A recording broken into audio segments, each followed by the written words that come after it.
Kali ini kita bahas drama Korea yang berjudul Room Number 9. Drama yang mengisahkan tertukar jiwa antara narapidana dan pengacara. Cerita diawali suatu malam Natal yang bersalju di tahun 80-an. Seseorang bernama Hai berjalan menuju apotik untuk membeli kotak, tapi malah diejek oleh apoteker dan pelanggan lain yang di dekatnya. 역사적인 밤 땡기볼라 안 합니까? Hai tentu tersinggung. Sesaat kemudian, seorang wanita tua bernama Hwasa masuk untuk mencari obat penenang tanpa membawa resep. Kali ini Hai protes pada apoteker karena menyerahkan obatnya begitu saja. Sementara Ahjuma itu EGP dan pergi dengan obatnya. Setelah di dekat mobilnya yang tertutup salju, dia menggedor-gedor kaca jendela untuk membangunkan pacarnya yang menunggu di dalam mobil. 문 열어, 나 춥단 말이야. 유진 씨, 문 열라니까. Rupanya pacarnya pingsan dan terluka di kursi pengemudi. Wah, kenapa ya? Dia tambah terkejut di saat mengetahui jika Ahjuma yang ditemuinya di apotik duduk di sampingnya dan melihat botol penenang yang terbuka di antara mereka. 대체 뭔 짓을 한 거야? Hai terbangun di kantornya karena suara dering ponselnya. Wah, ternyata kejadian itu hanya mimpi. 꿈꿨어. 에이, 내가 왜 자기보다 Dia menelepon pacarnya Yojin yang seorang dokter hari itu berulang tahun. Dia menceritakan kisah mimpi buruknya. Menurut Yojin bahwa mimpi kematian seharusnya membawa keberuntungan. Hai sendiri seorang pengacara yang hari itu duduk di Dewan Pembebasan Bersyarat harus menemui terdakwa di sebuah penjara Seongwon. 젊어선 함이 뭐 하셨... Dia terkejut mengetahui jika orang yang akan ditemuinya itu Ahjuma yang berada dalam mimpinya. Hwasa pelaku pembunuhan terkenal di tahun 80-an yang divonis hukuman mati, tapi selama 34 tahun tak pernah dieksekusi. Dalam selnya, Hwasa dibantu teman-temannya mempersiapkan pembebasan bersyarat. Hwasa duduk di hadapan 5 dewan pembebasan bersyarat. 장화사 씨? Dengan tenang menunggu putusan. Dalam keputusasaannya, Hwasa memintanya agar mereka membunuhnya saja daripada pembebasan bersyaratnya tak disetujui. 정기검진 갑시다. 내 목에 용수가 걸리는. Para hakim membahas masa depan Hwasa saat mereka menuju makan siang, sambil mengingat kondisi penyakit Ahjuma. Semua tampaknya mendukung pengurangan hukuman Hwasa, kecuali Hai. 장화사 씨를 그냥 내보내라는. 식사들 하러 가시죠. Sebelumnya, Hai mendiskusikan dengan pengacara Ma. Awalnya pengacara Ma tak setuju jika Hai bergabung dengan mereka, karena masih junior. 절 보내주세요. 뭐 저것들하고 한 자리에 앉을 프로필은. Demi mendapatkan promosi, Hai tetap ngotot dan merayu ketua Ma, dengan dalih mendukung ketua Ki yang ingin tetap menahan Hwasa. Namun rencana ini dapat tentangan dari kelompok pengacara hak asasi manusia bernama Profesor Kang yang ingin membebaskannya. 그래서 Di Seongwon, para napi bergantian melakukan panggilan video call dengan keluarganya. Setelah panggilan itu, Hwasa kembali ke selnya dan Hai menghentikannya. 무슨 좋은 소식이라도. 제 생각은 장화사 씨랑 좀 달라요. Hwasa berharap dia akan mendapat kabar baik. Dengan alasan Jang Hwasa mengidap penyakit berat, lebih baik dia di dalam penjara karena lapas akan mengurus perawatan sakitnya. Jika bebas, dia akan jadi tunawisma dan tak bisa melanjutkan pengobatan penyakitnya. 나가면 병원비는 어떻게 하려고? 노숙자밖에 더 되겠어? Hwasa menjelaskan alasannya bahwa satu-satunya keinginannya dalam hidup adalah merawat ibunya yang sudah tua dan ingin berada di sampingnya saat dia meninggal. Walau sudah memohon bantuannya, Hai tak bergeming. Dia malah memojokkan Hwasa bahwa ibunya yang pikun tidak akan pernah mengenalinya. 때문에 병 걸렸잖아. Keangkuhannya ini memicu Hwasa jadi marah dan memukulinya hingga membuat mereka terkejut. Dalam perjalanan pulang, sambil memegang kompres, Hai menelepon pengacara Ma yang sedang bersama ketua Ki untuk melaporkan kemenangannya. Mereka memujinya atas pekerjaan yang dilakukannya dengan baik. 젊은 친구가 수다니 꽤 좋아. 용병스레. Sementara di sel isolasi, Hwasa menangis melihat foto ibunya dan meminta maaf karena tak dapat menepati janjinya. Duh, kejam. Sesampainya di rumah, Hai mendapati koki profesional yang disewanya untuk memasak hidangan di dapurnya.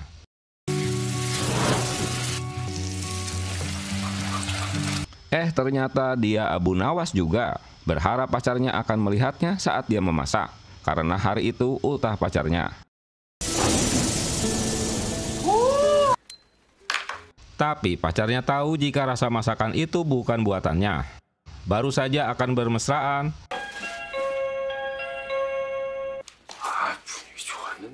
tiba-tiba bel pintunya berbunyi. Wah, ganggu aja ye. Seseorang mengirimkan paket tanpa identitas untuk mereka. Paket itu berisi sebuah kotak antik dan hanya berisi clipping koran tentang penangkapan Hwasa di masa lalu.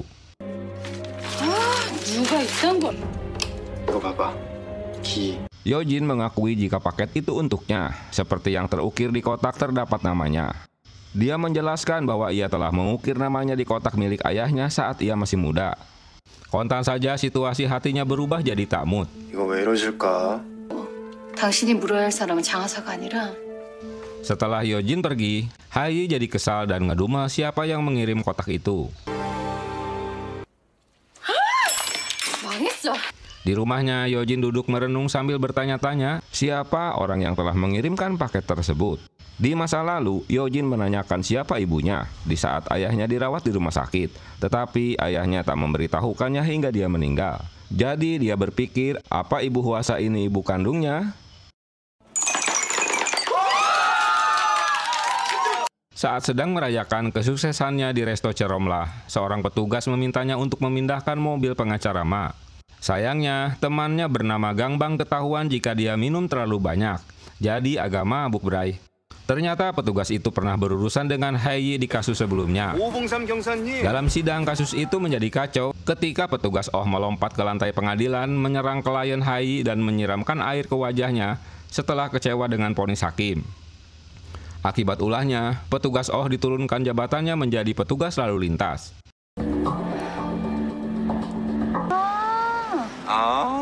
Dia memberikan tiket tilangnya dan mengharuskannya bekerja sukarela selama 30 jam di kantor Profesor Kang yang juga mantan dosennya. Profesor memintanya agar Hai mengkaji ulang kasus Hwasa sambil menyerahkan setumpuk berkas untuknya. Melihat Hai kesal, profesor itu pun menceramahinya.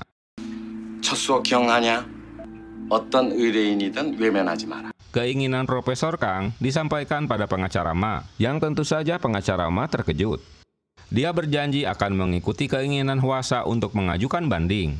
Di tempat lain, Profesor Kang menelpon Pak Sung, ayah Hai yang sedang sibuk berjudi. Ketika Profesor Kang memberitahu dia tentang tugas baru Hai, Pak Sung malah jadi marah.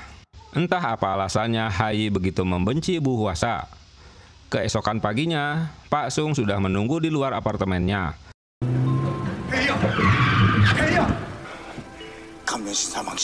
Saat dia akan bekerja di hari pertama menjadi relawan, dia tak mau mendengarkan ocehan ayahnya yang mantan jaksa dipecat.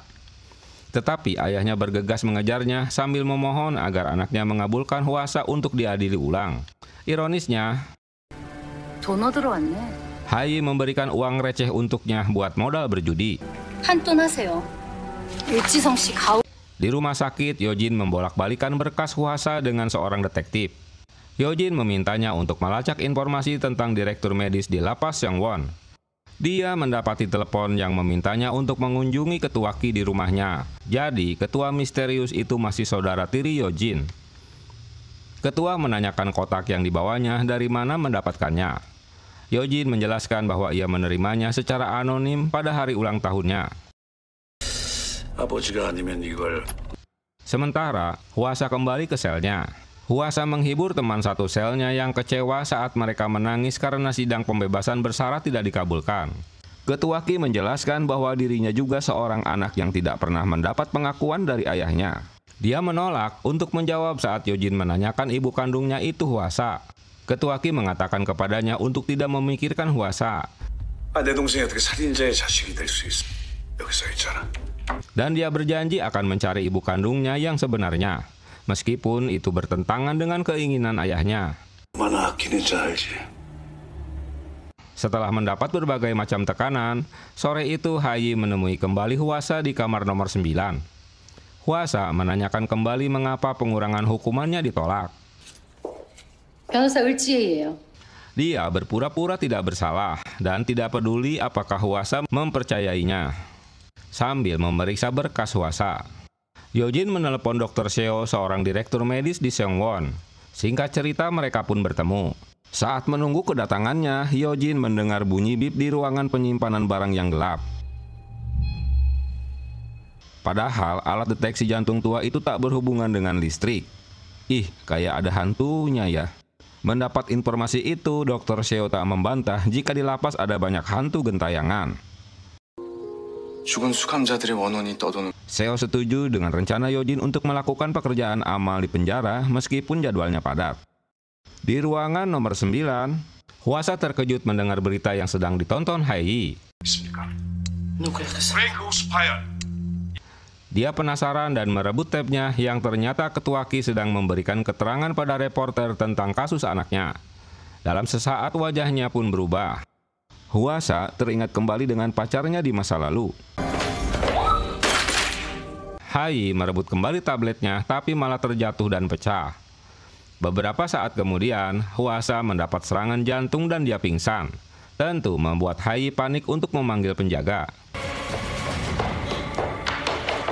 Dr. Seo terkejut mendengar Yojin ingin bertemu dengan Hwasa.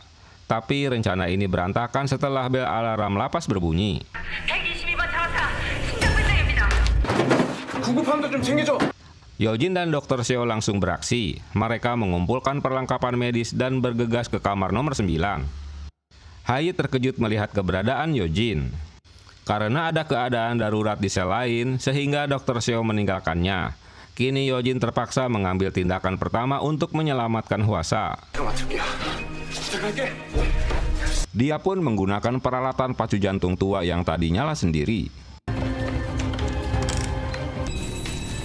Tiba-tiba cuaca mendadak mendung dan listrik mati hidup, hingga menimbulkan percikan api.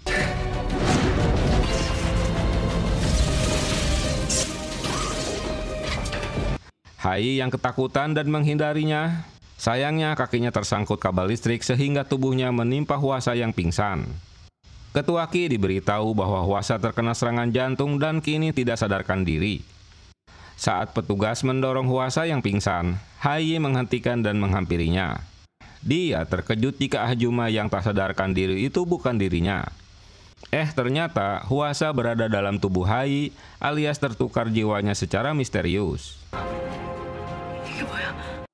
Di masa lalu, di malam Natal, sebuah mobil melaju di tengah persawahan. Seorang pria keluar dari mobilnya dan menyaksikan meteor jatuh ke bumi hingga menimbulkan ledakan yang menghantam gedung apartemen. Dan menimbulkan kerusakan dengan diiringi tangis bayi yang ibunya pingsan. Agar tak bingung menceritakannya, Ahjuma itu tetap bernama Hwasa dan yang muda bernama Hae. Setelah cuci muka, jiwa Hae tetap berada di tubuh Bu Hwasa. Sementara Hwasa dibawa ke rumah sakit. Petugas melihat kondisi Hae yang tak baik-baik saja. Dia menyarankan untuk pergi ke rumah sakit. Di masa lalu saat baru tiba di lapas,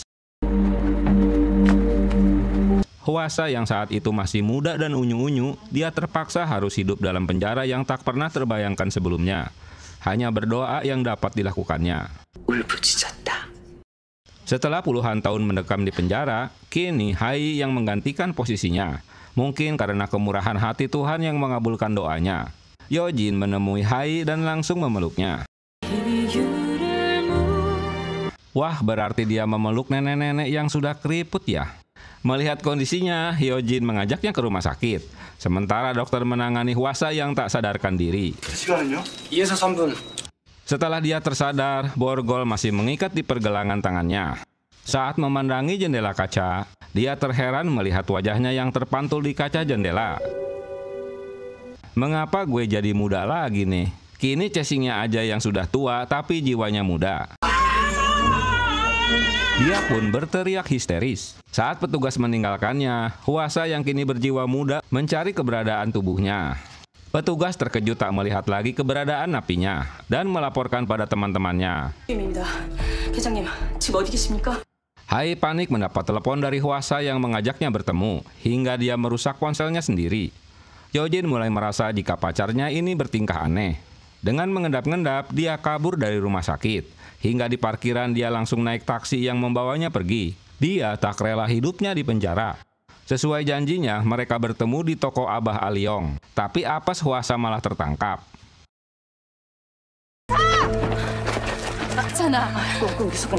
Kini Hai harus merasakan dengan apa yang telah diperbuatnya, karena tak mau membebaskan Hwasa.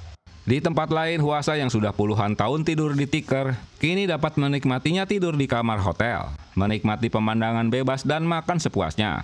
Sementara di lapas kayak mobil yang baru ganti mesin. Bodinya tua tapi mesinnya baru. Hai mengunjungi ibunya di panti. Ibunya yang sudah pikun tentu tak mengenalnya lagi. Dia hanya tahu dengan namanya saja, karena sudah 34 tahun mereka tak bertemu. Dia menanyakan kisah lama tentang Yong Bae, seorang pria yang ingin menikahi dirinya. Tapi pikun ibunya tak dapat mengingat apapun selain bernyanyi. Miran, seorang wanita yang selama ini menemani ibunya, tak mengenalnya. Hwasa mengenalkan diri sebagai pengacara putrinya. Miran mendapat informasi dari suster jika pengacara itu meminta ibunya dipindahkan ke kamar pribadi dan dia yang akan membayar biayanya. Di lapas, Hwasa mengakui jika dia pengacara Hai. Tentulah cuap-cuapnya ini tak ada yang mau mempercayainya. Menurut dokter, akibat sengatan listrik tempo hari tak mungkin akan menjadikannya depresi. Hanya mentalnya saja sudah rusak. Hai kini kesulitan untuk membuka pintu apartemennya, hingga dia memaksanya yang menyebabkan polisi menemuinya. Untunglah polisi itu si Oh Bong Sam yang terakhir bertemu menilangnya, sehingga status Hai dipercaya. Lain lagi dengan Hai yang telah berganti jiwa, dia tak mengenalnya. Mendengar namanya saja dia tertawa lucu. Awalnya petugas Oh mencari toilet di rumahnya, tapi si Oh Bong Sam malah masuk ke ruangan kerjanya dan melihat alur penyelidikan yang sedang dikerjakan dan memfoto dokumen-dokumennya. Hai yang belum tahu situasi apartemennya asal memencet aja remote yang tergeletak di meja, hingga dia terkejut melihat proyektor yang menampilkan ketua Ki. Entah apa hubungannya di masa lalu karena menarik perhatiannya. Di tempat lain, ketua Ki terkejut mendengar Hwasa berusaha melarikan diri. Ia bergegas datang ke lapas. Mengapa ketua Ki menginginkan Hwasa tewas? Dalam perjalanannya, ketua Ki hampir menabrak pejalan kaki yang ternyata dia Hai. Hai mengenal ketua Ki sebagai Yong Bae. Saking terkejutnya, dia berteriak memanggilnya. Sehingga Yong Bae mengejarnya. Dia penasaran siapa yang telah memanggil namanya Yong Bae karena hanya orang terdekat yang mengetahui nama aslinya. Salah satunya Hwasa. Yojin memberitahukan jika Hwasa dipindahkan ke lapas lain. Ternyata dia dipindahkan ke lapas khusus orang gila. Waduh, tentulah dia menolak. Melihat kemunculan Hai di lapas, Hwasa pun berteriak menghampirinya. Hai tak mengakui jika dirinya Hwasa, karena nanti akan dianggap sama-sama orang gila.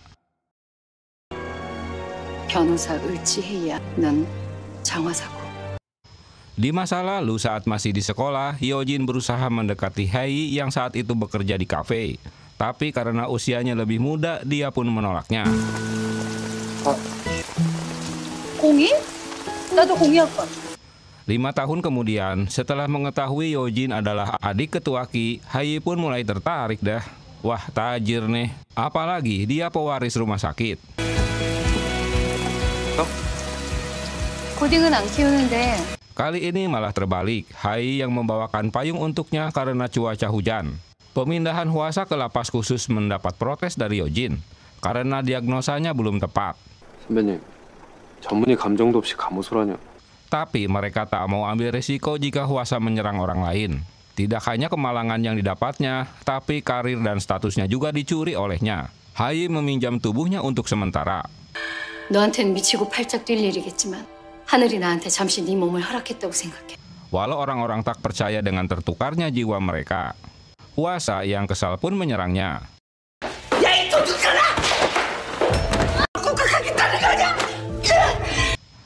Mau percaya atau tidak, Hai tiba-tiba mengaku jika dirinya adalah Hwasa dan Ah Juma itu adalah Hai. Penjelasan itu tak membuat keputusan mereka berubah, malah jadi bahan tertawaan. Dia berbuat seolah-olah gila dikarenakan keputusan pengurangan hukumannya ditolak. 가면이 좌절되고 너무 괴로워서 Hwasa memintanya untuk menemui asistennya Bang Sang-soo. 지금부터 내가 하는 말 잘 들어. Dia memintanya untuk mengabaikan semua telepon yang menghubunginya, termasuk dari pengacara Ma. Dan yang penting pesannya agar dia jangan tidur dengan Yojin. Wah, sama saja tidur dengan nenek-nenek dong. Hai terkejut mendengar penjelasan Yojin. Jika Hwasa diduga ibu kandungnya, dia tak terima jika Ah Juma itu ibu kandungnya. Menurut si Yojin, di masa lalu Yongbae dan Hwasa sepasang kekasih. Ketua Ki tak dapat melihat jelas wajah wanita yang dikejarnya. Hanya sepatunya saja yang dapat dikenali. 자네하고 나 그리고 장화사. Ketua Ki terheran karena hanya mereka bertiga yang mengetahui nama Yongbae, yaitu pengacara Ma dan Hwasa. Hwasa untuk kali pertama memasuki kamar sel bertemu dengan napi lain. Tapi teman-temannya mengeluh karena sikap dan bicaranya telah berubah. 아직도 안 나타나? 안 죽었으면 와야지. Di bagian lain, Ketua Ma begitu marah karena Hai belum datang juga ke kantor. Begitu juga dengan Bang Sang-soo yang bertanya-tanya kemana Hai selama ini, padahal sidang akan segera berlanjut. Dia pun mendatangi apartemen Hai. Dengan aksi ngibulnya yang mengaku pengirim paket, akhirnya berhasil memaksa masuk apartemennya. 인상적인 마스크를 다 까먹으시고. Tapi kehadirannya tak dikenali. Setelah Bang Sang-soo mengenalkan dirinya, barulah dia teringat dengan pesan Hwasa saat di lapas jika dia asistennya. Hai, pengacara utama yang harus mengikuti sidang. Dengan memaksa, Sang-soo berhasil membawa Hai ke pengadilan. Tapi Hai terkejut mengetahui Ketua Ki yang akan berurusan dengannya. 기찬성 씨 1심 부장. Tiba-tiba kakinya lemas di saat Ketua Ki mengajaknya bersalaman. Sidang pun dimulai. Hai sebagai pengacaranya selalu terdiam. Dia malah teringat masa lalunya saat itu yang jadi korban pembunuhannya Yongbae. Tapi mengapa dia masih hidup dan sehat walafiat? Berarti sidangnya di masa lalu hanyalah rekayasa. Dalam persidangan, lagi-lagi si Oh Bong Sam diajukan jadi saksi. Dia memberikan penjelasan tentang pengendara mobil yang menabrak pejalan kaki hingga tewas. 국가수 조사관 이상희 씨가 Rupanya itu alasan dia mencari-cari dokumen saat di apartemen Hai. 대응 전략을 짤 수 없었을 겁니다. 장화사가! Sikap diamnya pengacara Hai di persidangan membuat Ketua Ki jadi marah. Dia pun menghardiknya dan menuduh jika Hai bekerja sama dengan Hwasa untuk bersekongkol menghancurkan anaknya. 왜 만나는데? Di tempat lain, Ketua Ki menanyakan mengapa Yojin selalu menemui Hwasa. Dia mengingatkan jika Hwasa bukanlah ibu kandungnya. Saat mereka pacaran, Yongbae mengajak Hwasa untuk melihat dari kejauhan gedung milik ayahnya yang bertengger dengan gagah. Sayangnya dia tak diakui sebagai anak sah. Hingga suatu hari dia mencuri uang milik ayahnya yang berada di dalam brankas. Aksinya itu tertangkap basah kakaknya. Saat melarikan diri dengan uangnya, mereka pun berkelahi. Tapi apes kakaknya tewas karena terjatuh dari lantai atas. Di bagian lain, Ayah Sung menjelaskan satu persatu pria yang ada di fotonya. Di saat kasus Hwasa terjadi, hingga kini mereka masih berkumpul. Bahkan adik Yongso bernama Hyesun kini jadi istri Ketua Ki. Ayahnya berharap jika Hai dapat menolong Hwasa. Sepulang dari pertemuan itu, Hai melanjutkan untuk mendatangi rumah Yongbae. Yang saat itu mereka sedang berkumpul.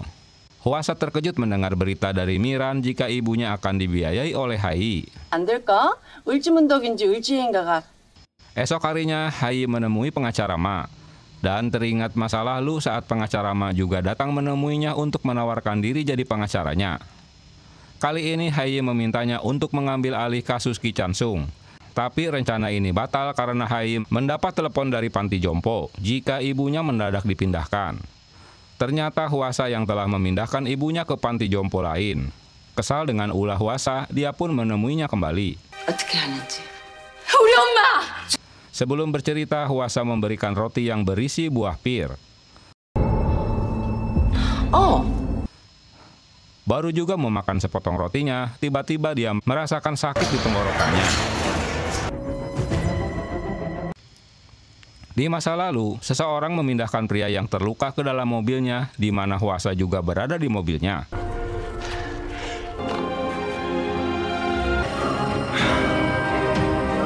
Pria tersebut menyalakan panel-panel mobilnya sebelum pergi meninggalkannya. Park Seo-son, seorang investigasi yang sedang jogging, terkejut menemukan pria yang sudah tewas di dalam mobil. 계세요? Dia melaporkan penemuan mayat tersebut yang didampingi seorang wanita yang duduk di sebelahnya. Hai yang keracunan roti membuat Hwasa berteriak-teriak meminta tolong. Dengan dibantu napi lain yang seorang perawat berusaha menyelamatkannya.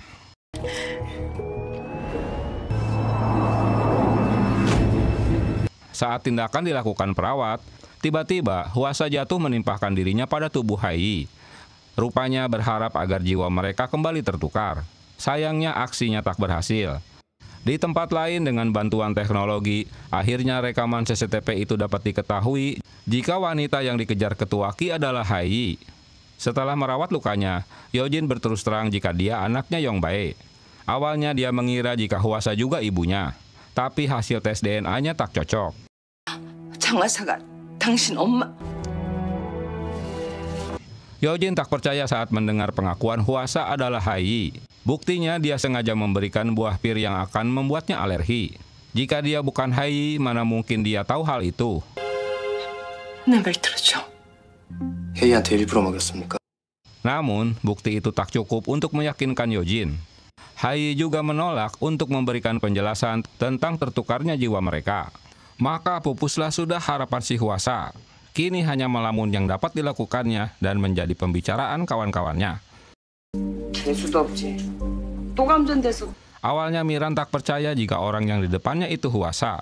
Tapi setelah teringat dengan belayan rambutnya di masa lalu, dia menyadari jika itu benar-benar Hwasa yang berada di tubuh Hai. Dia pun menemui kembali di apartemennya. Mereka memindahkan kembali ibunya ke panti jompo sebelumnya dan membawanya ke dokter karena ada bekas luka di kepalanya. 소리, 침대, TV장 이런 데 잘 지키고. 저희가 알아듣게 부탁드립니다. Hai teringat masa lalu di saat ibunya menjenguknya di penjara. Dia memberitahukan telah menemukan bukti untuk menyelamatkannya. Dia memintanya jangan mati dan meninggalkan ibunya. Dia berpesan jangan pernah kehilangan harapannya.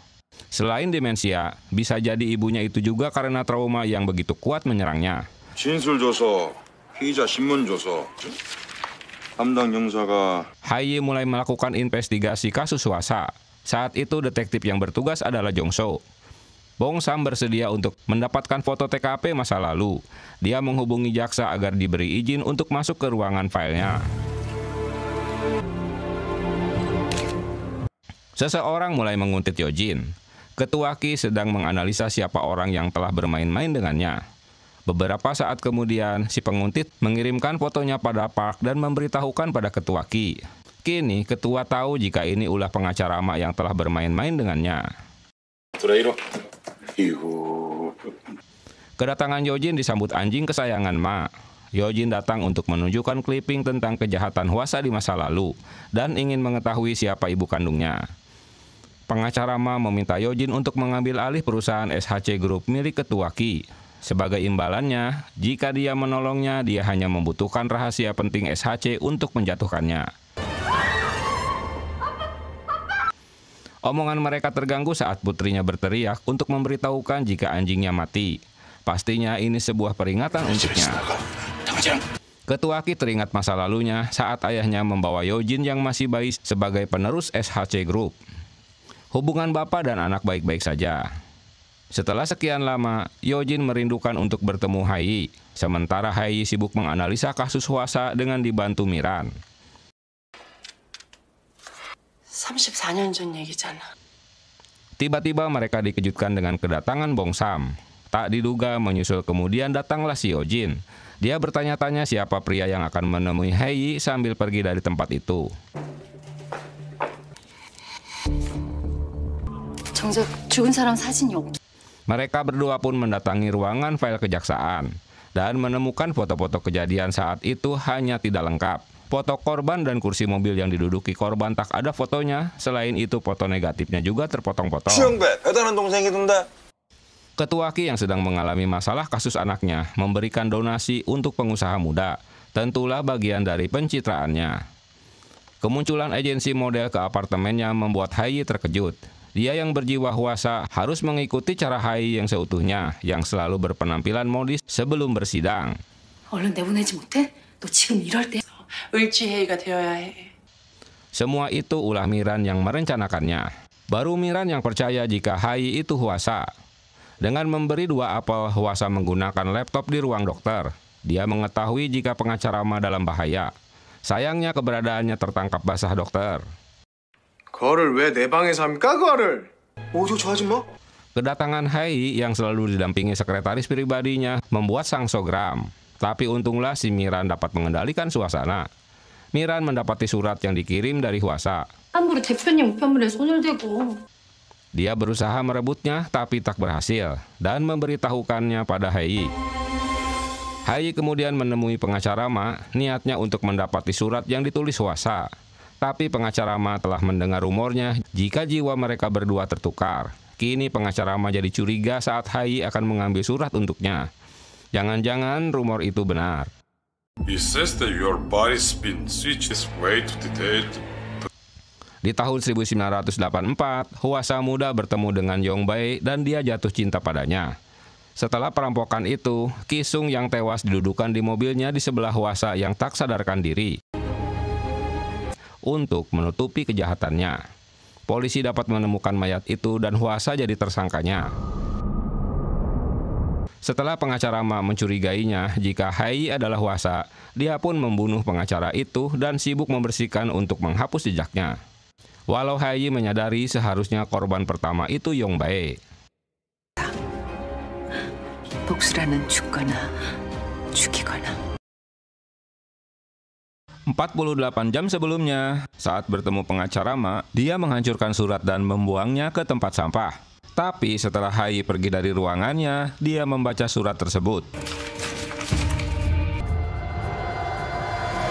Di rumahnya, tak sengaja Hai menemukan brankas di apartemennya. Setelah dibuka, ternyata isinya wele-wele, emas batangan, dan duit, bray.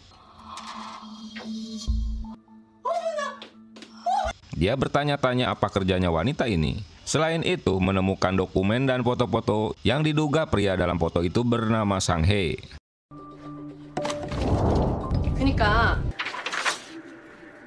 Di lapas, huasa kini sibuk mengurusi dapur dan mengecek keluar masuk barang. Setelah mendapatkan mesin pacu jantung baru, mesin lama yang berhantu itu pun dibuang. Saat meteor jatuh ke bumi, seorang pasien yang sedang dioperasi tewas karena pemadaman listrik. 아무튼 정전이라고. 그래서 괴로워서 원장 자살하고. Begitu juga dengan direktur rumah sakit yang mengakhiri hidupnya karena rasa bersalahnya pada si pasien. Ternyata itu mimpi Yojin yang terbangun setelah dibangunkan suster. 안녕히 가세요. 교도. 뭐합니까? Lagi-lagi saat alat medis tua itu dinaikkan ke atas mobil, cuaca mendadak mendung. Dalam perjalanan, hampir saja Hai bertabrakan dengan mobil pick-up yang membawa mesin tersebut. Sepertinya penghuni mesin itu tak rela dipindahkan. Akhirnya Hai dan Miran tiba juga di lapas dengan selamat.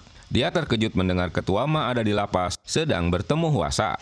Diam-diam Ma merekam pertemuannya. Ternyata Ma sedang menyelidiki tertukar jiwa mereka. 내가 을지회의라는 걸 믿으니까 왔을 거잖아. Dia ingin huasa membuktikan kebenarannya. Dia terkejut saat huasa mengungkapkan tentang siswi SMA yang pernah diganggu olehnya. Walau sulit dipahami, tapi pengacara Ma mengakui jika jiwa huasa itu sebenarnya Hai. Hai tiba di ruangan itu setelah obrolan mereka selesai, sehingga dia tak mengetahui apa yang terjadi karena Ma langsung pergi. 네 적이 아니야. 원수는 더더욱 아니고. Hai menegur huasa karena bekerja sama dengannya daripada dengan dirinya. Alasannya dikarenakan Ma berjanji dapat mengeluarkan dirinya dari lapas ini. 꼭지점 향해 가고 있었어. Hai mengejar Ma agar tak memberitahukan tentang tertukar jiwanya pada ketua Ki. 내가 을지회의라는 걸 믿으니 왔을 거잖아. Di atas sebut cerita bahkan video yang ditunjukkan pada ketua Ki tak dipercayainya. Dia hanya tahu jika Ma telah mengkhianatinya. Sehingga ketua pun jadi gusar. Sementara Hai dan Miran mengejar mereka yang berada di tengah laut. Setelah menemukannya, Hai menaiki but ketua. Pengacara Ma berteriak-teriak memberitahukan jika itu bukanlah Hai tapi Hwasa. Tentulah dengan mudah Hai dapat membatalkan ucapannya. 대표님, 정말 왜 이러세요? Siapa juga yang mau percaya dengan ocehannya kan? Ketua menunjukkan foto di saat Hai meneriaki namanya Yongbae. Dengan pintar dia menjelaskan jika pengacara Ma yang memberitahukan nama tersebut saat menangani kasus anaknya. Hai juga menunjukkan foto Sang-hye yang tewas karena kecelakaan. 이상해. 국가수 촬영 사고 결을 이끌어낸 사람이죠. Padahal dia seorang penyidik yang dapat membebaskan kasus anaknya. 그 누구도 이 재판 못 이겨요. Hai terus memancing dengan beberapa pertanyaan di saat mereka sedang mabuk. Pengacara Ma menceritakan jika di masa lalu, pertemuan mereka sudah direncanakan Yongbae yang menguntitnya. Selesai makan, saat itu Yongbae membayarkan makan minumnya di warung Ciromlah. Dengan timbal balik dia harus membiarkan Hwasa dihukum mati. Awalnya Ma tak mengenalnya. 이 친구가 내 동생이에요. 추영배가 밥 때문에 Yongbae memberitahukan jika korban pembunuhan itu adalah adik tirinya. Hai dapat memancing Ma siapa pelaku yang telah menciderai ibunya, yang ternyata dia sendiri pelakunya karena ibu Hwasa memiliki bukti jika anaknya tak bersalah. 안 됩니다. 이거 우리 Setelah mendengar pengakuannya, Hai langsung saja menampolkan botol minuman ke kepalanya. Ketua Ki memberitahukan jika ayahnya sangat keras padanya, tapi begitu lunak pada Yojin. Karena kebaikannya itu orang-orang mengira jika pewaris keluarga itu adalah Yojin. 네가 그룹 후계자가 되어야 된다고 믿는 사람들이 생겨났지. Setelah melakukannya, Hai terkejut saat tersadar jika dia masih ada di kamar hotel bersama pengacara Ma yang tewas. Dia tambah panik saat Yojin datang akan menemui Ma. 마 대표님, 알 수 없었어. Hai teringat setelah memukul kepalanya, Ma terjatuh dan kepalanya membentur ujung meja. Kemunculan Yojin dan Bongsam di TKP dapat membukakan pintu kamarnya. 대표님! Mereka menemukan Ma sudah tak bernyawa. Tentu Yojin kecewa dengan kematiannya karena tak jadi mengetahui siapa ibu kandungnya. Bongsam melaporkan pembunuhan ini pada polisi. Di lapas, Hwasa gagal untuk berbicara dengan pengacara Ma. Hai yang berada di ruangan tersebut berusaha bersembunyi agar tak tertangkap di saat Yojin menghampirinya. Yojin hanya menemukan sebuah petunjuk yang tergeletak di dalam kamar. Sebelumnya, dia sempat membuang semua barang bukti termasuk sepatunya keluar hotel. Penemuan mayat itu pun menjadi heboh penghuni hotel. Setelah Yojin, kini Bongsang yang penasaran dengan ruangan di mana Hai berada.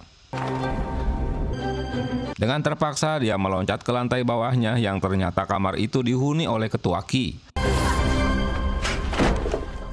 Sehingga ketahuan dah jika dia yang telah membunuh Ma karena bajunya penuh dengan darah. Hwasa terkejut saat Yojin memberitahukan jika Ma tewas. Tentu tak ada lagi yang menjamin dirinya akan segera dibebaskan. Ulah Bongsam memfoto-foto korban lagaknya kayak detektif aja. Padahal dia telah dipindahkan jadi polisi lalu lintas.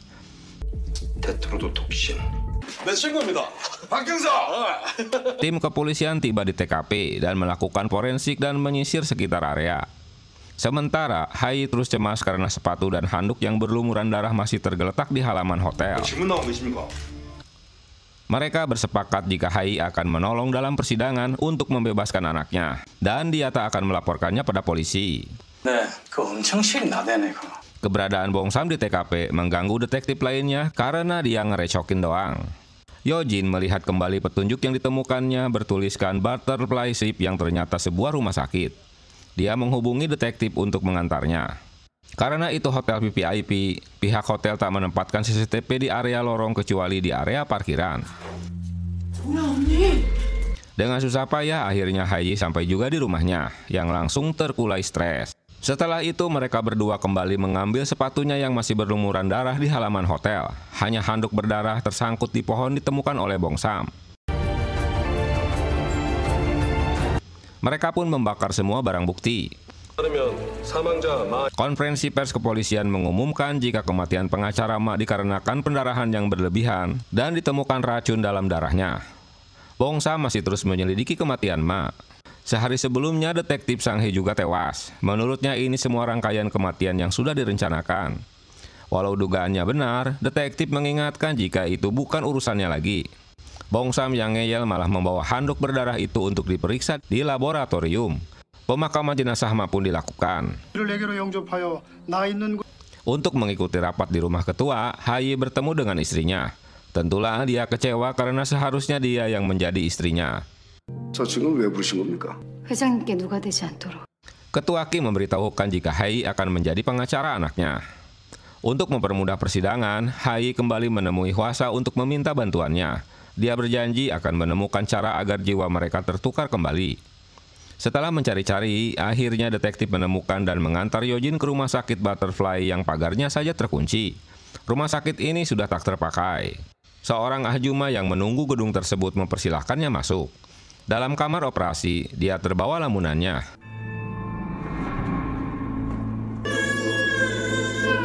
Seolah-olah Yojin mendengar tangisan bayi, peralatan medis yang sudah usang seperti yang terdapat di lapas, dan seorang ibu yang tertidur di sebelahnya.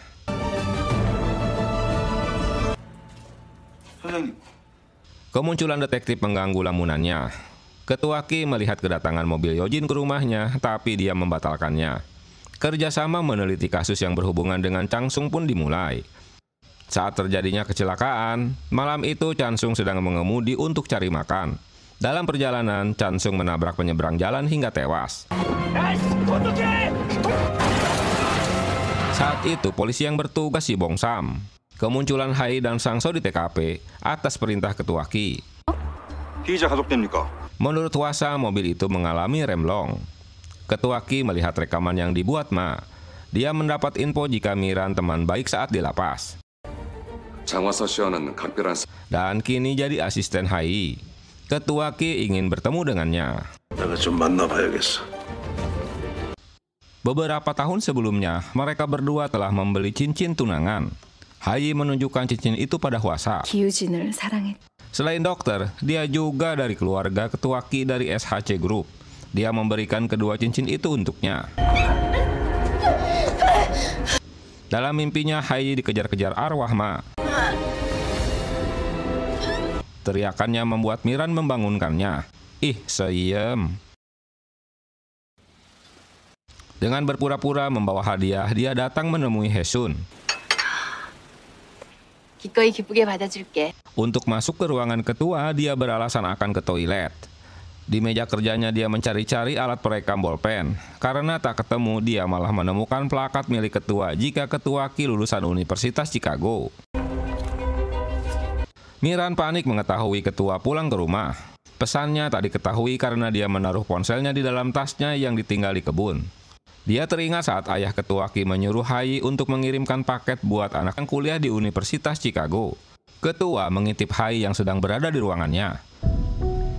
Dia bertanya-tanya apa yang dilihat oleh Hayi dengan plakatnya. Mereka menerka-nerka apakah Ketua Ki yang asli tewas saat masih belajar di Amerika, dan Yongbae berpura-pura jadi anaknya. Jika dia mati, mereka harus mengetahui apa yang telah terjadi dengannya. Wah, tambah kusut aja ya. Saat Haeyun masih sekolah, dia membawakan makanan dan buah untuk Jongso. Saat itulah Yongbae bertemu dengannya dan langsung jatuh cinta. Kedatangannya menemui Jongso yang saat itu masih seorang detektif, guna mencari tahu kematian kakaknya yang baru tewas karena keracunan asap knalpot dan lehernya patah. Semuanya mengarah pada Hwasa sebagai pelakunya. Mendengar jiwa Hayi tertukar dengan Hwasa membuat Jongso terheran. Untuk mengetahui lebih dekat apa yang sedang dicari Hayi, Ketua Ki menempatkan Jongso untuk mengganti posisi pengacara Ma di kantornya. Kemunculan direktur baru membuat Hayi terkejut, apalagi orang itu Jongso. Jongso lah orang yang telah memaksanya di masa lalu untuk mengakui semua pembunuhan tersebut. Bong Sam ngeyel ditegur atasannya, dia malah minta dikembalikan lagi di bagian kriminal.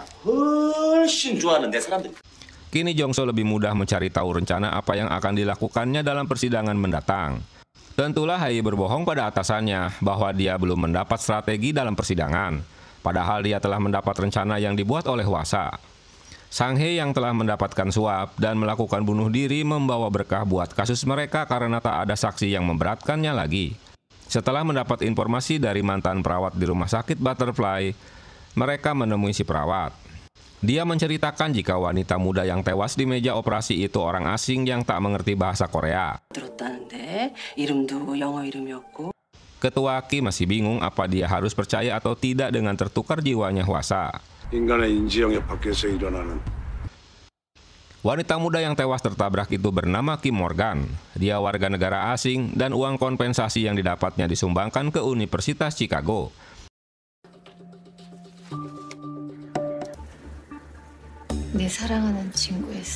Informasi itu dilanjutkan pada teman Miran yang ahli IT untuk diselidikinya. Hai memberitahukan Hwasa jika korban tertabrak itu bernama Kim yang satu jurusan dengan Ketua Ki saat mereka kuliah. Menurutnya ini bukan kecelakaan biasa, tapi memang telah direncanakan. Penyelidikan itu membuat Hwasa marah, selain akan membahayakan dirinya sebagai pengacara juga harus fokus agar Chansung bisa divonis bebas. Hai marah karena selama ini Hwasa hanya meminta bayaran saja, tak memperdulikan dengan kebenaran. Menurut Haji, semua pembunuhan yang dilakukan Yongbai itu saling terkait, termasuk pembunuhan kakaknya Yongseol, Sang-hee, Kim Morgan, dan ibunya yang terluka. Wanita muda yang tewas di kamar operasi itu bernama Esther. Setelah kematiannya, tak ada yang datang mencarinya dan mengambil bayinya. Dalam kesempatan itu, Napi Suster meminta bantuan Yojin untuk menyelamatkan Hwasa yang sakit perutnya, karena dia berhutang nyawa padanya. Di bagian lain, Hwasa dibawa ke klinik karena sakitnya makin parah. Permintaan Yojin untuk membantu Hwasa malah ditertawakan dokter lapas. Akhirnya dia melakukannya sendiri. Tapi Hwasa malah tak mau dibantu olehnya. Setelah dipaksa temannya, akhirnya Yojin memeriksanya. Di tempat lain, Ketua Ki meminta anaknya untuk melanjutkan sekolahnya di Amerika. Hasil pemeriksaan dokter pada Hwasa menemukan penyakit yang harus diinvestigasi lebih lanjut. Ternyata permintaan Bongsam untuk kembali ke unit kriminal disetujui atasannya. Dia menjelaskannya bagaimana pembunuhan Ma itu terjadi. Kejadian tak terduga berlangsung di saat Yojin akan menyuntikkan obat pada Hwasa. Kalung cincinnya terlepas dan mengenai kaki Yojin, sehingga dia teringat jika cincin itu lengkap dengan ukirannya milik Hai, mantan pacarnya. Sebelumnya, Yojin menganggapnya gila dengan mengaku sebagai Hai.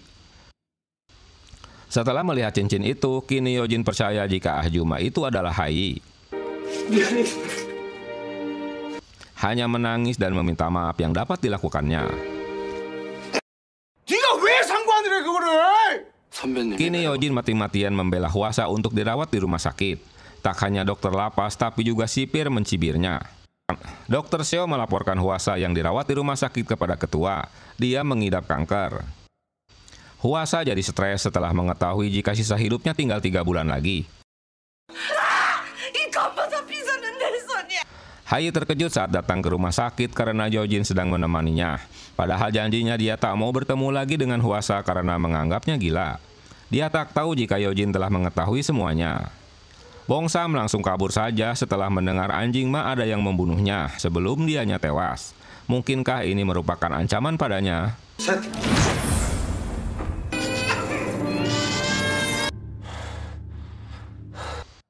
Yojin bermimpi tentang bayi dan mesin pacu jantung. Dia menyadari jika tertukar jiwa mereka ini disebabkan mesin pacu jantung yang usang. Dia akan berusaha mengembalikannya. Tapi masalahnya mesin usang itu telah dibuang. Hai terkejut saat Ketua Kim memberitahukan jika Hwasa mengidap kanker dan sisa hidupnya tinggal 3 bulan lagi. Obrolan mereka didengar oleh Yojin. Dia kesal dan mengocehi Hai karena selama ini berpura-pura jadi Hwasa, padahal dia bekerja dan tinggal di rumahnya. Kini Hai berlomba-lomba dengan waktu untuk menghukum Ketua Ki dalam waktu 3 bulan. Dengan diantar Bongsam, Hai menemui ibunya dan mereka pun makan bersama.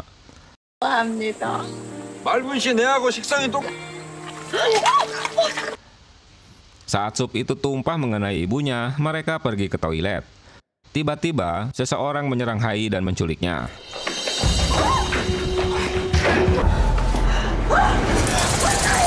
Bong Sam kesal karena mereka tak kembali menemuinya.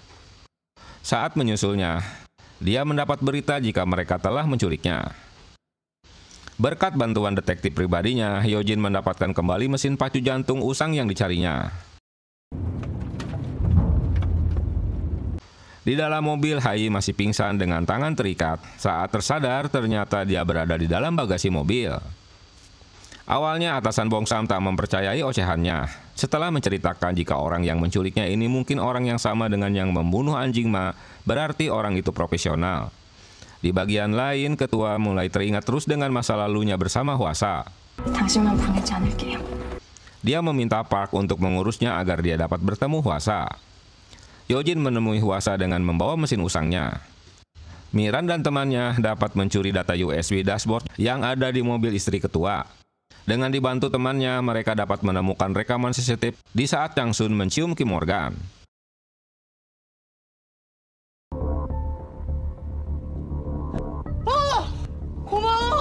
Di rumah sakit, sipir bekerja sama dengan Park agar ketua dapat bertemu dengan Hwasa. Ketua tak tahu jika mobil yang barusan lewat di depannya membawa Hai.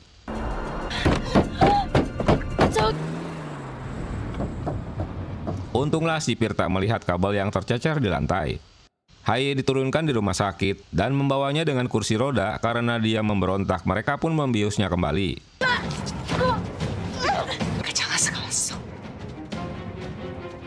Ternyata penculik itu atas suruhan Hwasa. Dia meminta Hyojin untuk mengecek di area tangga darurat dan membawa Hai ke kamarnya.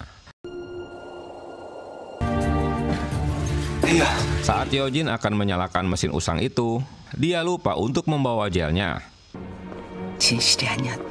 Sementara ketua Ki sedang menuju rumah sakit.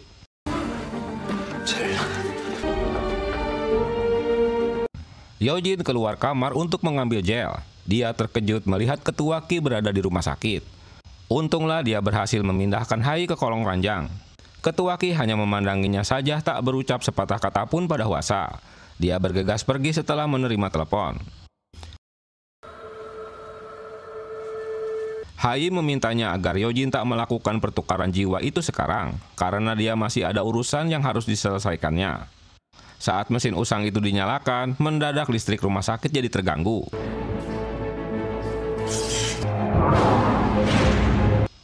Hyojin pergi keluar kamar tanpa memberitahukan Hai. Sehingga dia mencari telepon umum. Namun apes, dia malah bertemu ketua yang baru akan keluar dari rumah sakit sehingga ikut pergi dengannya. Hyojin kembali ke kamarnya, dia tak menemukan Hai. Hingga dia menyusul ke kantornya. Hai mengaku jika jiwa mereka telah kembali. Agar jiwa mereka tak tertukar lagi, Hyojin menginjak-injak mesin usang tersebut. Sementara Hai senang karena mendapatkan bukti kuat untuk menjatuhkan ketua Ki.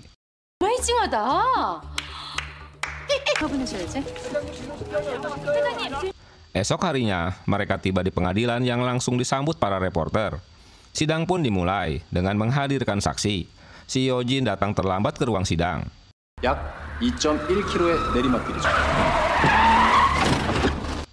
Hai sebagai pengacaranya menjelaskan jika mobil mereka memiliki audio yang bagus, jadi mereka tak akan mendengar dengan bunyi-bunyi yang menyebabkan remnya rusak. 시리어스에 쏘아들었습니다. 선거 공판을 끝으로 Setelah Chan Sung dianggap tak bersalah, ketua Ki mengadakan pesta. Dia senang karena anaknya dapat melanjutkan sekolah. Hatinya yang lagi senang tiba-tiba berubah jadi kesal saat Hai menunjukkan video yang didapatnya, karena akan membahayakan posisi anaknya. 리조트 영상의 원본을 폐기해주세요. Kali ini ketua Ki dapat dipojokkan dan berjanji akan menghapus namanya dari pembunuhan pengacara Ma. Si Bong Sam merasa telah dipermainkan oleh Hai yang tiba-tiba menghilang saat mereka sedang makan. 내가 마현철 용의자로 지목해가. 마 대표님하고 난 아무 상관없고. Hai juga malas memberitahukannya. Hai mengambil cincinnya kembali dan memberikannya pada Hyojin. Walau awalnya si Hyojin bingung, tapi dia percaya jika jiwa Hai memang telah kembali. Setelah berhasil memenangkan persidangan, dia pun naik pangkat sesuai keinginannya jadi partner senior. Kini dia benar-benar menikmati hidupnya. 그리하여 당연했던 성공이. Perubahan ulahnya ini membuat Miran jadi mulai protes. Kemunculan Profesor Kang dan Sung berjanji akan segera membebaskannya setelah mendapat surat dari dokter. 내일 공판기에 접수부터 하겠습니다. Tapi Hwasa kekeh ingin kabur saat itu juga karena masih ada yang harus diselesaikannya sebelum meninggal. 나는 위에 이곳에 보내졌으나 Akhirnya Hwasa hari itu dibebaskan dari lapas. Profesor Kang dan Pak Sung yang setia menjemputnya. Di tempat lain mereka pun melanjutkan kembali hubungan seriusnya. Lagi-lagi seseorang mengirimkan paket untuknya. Mereka berdua begitu ketakutan saat membuka paket itu yang ternyata hanya berisi kotak kosong. Dalam persidangan terakhir, kali ini Hwasa datang menghadirinya, dan itulah membuat Ketua Ki terkejut. Saat hakim akan memberikan putusannya, tiba-tiba Bongsam datang dan berteriak jika dia punya bukti baru. 이 사건 단순 사고 아닙니다. 여기 확실한 증거 있습니다. Hayi protes dengan penambahan bukti baru. 새 증거라뇨. 인정할 수 없습니다. Tapi lain lagi dengan Hwasa yang tertawa ngakak karena senang. Hwasa dihipnotis untuk mengingat masa lalunya, tapi yang dia lihat bukannya Ketua Ki yang tewas, tapi malah Yojin. Nah lo. Tiba-tiba, siaran televisi menyiarkan rekaman CCTV yang dimiliki Hayi. Karena persidangan itu live. Bongsam terkejut dengan berita itu. Saat mereka meninggalkan meja makannya, Han Byul menaruh USB miliknya. Berita itu membuat Ketua Ki jadi marah karena anaknya harus ditahan. Dia berniat mengejar Hwasa karena ini ulahnya, tapi reporter itu langsung mengkerubutinya. Hayi terkejut saat membuka pintu kantor ketua karena dia langsung ngamuk-ngamuk. Kemungkinannya Bongsam atau Hwasa yang telah merusak persidangan. Hayi terpaksa memberitahukan dari mana asal video itu. Dia mendapatkannya dari Han Byul, seorang ahli yang mencuri data. Dia juga mantan napi di sel yang sama. Kemungkinannya Hwasa yang telah memerintahkannya. Selain itu, Miran yang juga mantan sekretarisnya itu seorang penipu. 그래서 사기 전과 13번. Dia berteman dengan Hwasa dan sengaja dipekerjakan olehnya agar dapat mengetahui kaki tangan Hwasa di luar lapas. Hayi tak ingin ikut campur hubungan antara Hwasa dan ketua. Dia hanya fokus untuk melindungi anaknya. Di bagian lain, Miran tak dapat masuk lagi ke apartemen Hayi karena dia bukan lagi Hwasa. Kini Hwasa tinggal bersama Han Byul. Dalam berita di televisi, Chan Sung dibawa ke lapas. Sakit kanker Hwasa makin parah, menurut dokter tinggal nunggu waktunya saja. Miran pergi untuk mengantarkan dokter yang baru saja memberikan infusan baru. Namun seseorang mengintai Hwasa dan masuk ke rumahnya untuk meracuninya. Hwasa mengetahui aksi orang itu, tapi dia tak bisa berbuat apa-apa. Miran terkejut mengetahui Ahjuma itu sekarat. Dia memanggil-manggil nama Yojin. Setelah mendapat telepon, Yojin pun datang mengobatinya. Apa selalu menghampiri mereka. Pemilik apartemen mengusir mereka sehingga Yojin membawanya ke apartemen Hayi. 여기가 자취방이냐? Kemunculan mereka di apartemen membuat Hayi bad mood. Yojin menunjukkan foto ibunya pada Hayi. 어떻게 장화사를 내 집에 들여? Bongsam mengetahui keberadaan Han Byul saat mereka ada di resto. Berarti dia orang yang menaruh USB di meja makannya. Dalam waktu singkat, si Bongsam dapat menangkapnya. Dia mengaku jika Hayi yang telah memerintahkannya untuk mengkopi rekaman tersebut. Kedatangan Kim Morgan ke Korea untuk menemui Esther. Sayangnya Esther keburu meninggal di meja operasi. Lagi-lagi Hwasa dihipnotis untuk mengingat masa lalunya. Ketua Ki yang mencurigai Yojin akhirnya mendapatkan bukti jika dia memang telah membantu Hwasa. Setibanya di rumah, Ketua Ki alias Yong Bae sudah menunggunya. Hwasa menanyakan mengapa dia tega telah menjebaknya. Ketua protes karena Hwasa menyerang anaknya. Agar masalahnya tak berkepanjangan, Ketua mengajak damai Hwasa agar pertikaian mereka berhenti. Dia akan membiarkannya untuk tinggal di rumah sakit dengan sisa hidupnya. Dan boleh melakukan apa saja, tapi jangan sentuh anaknya.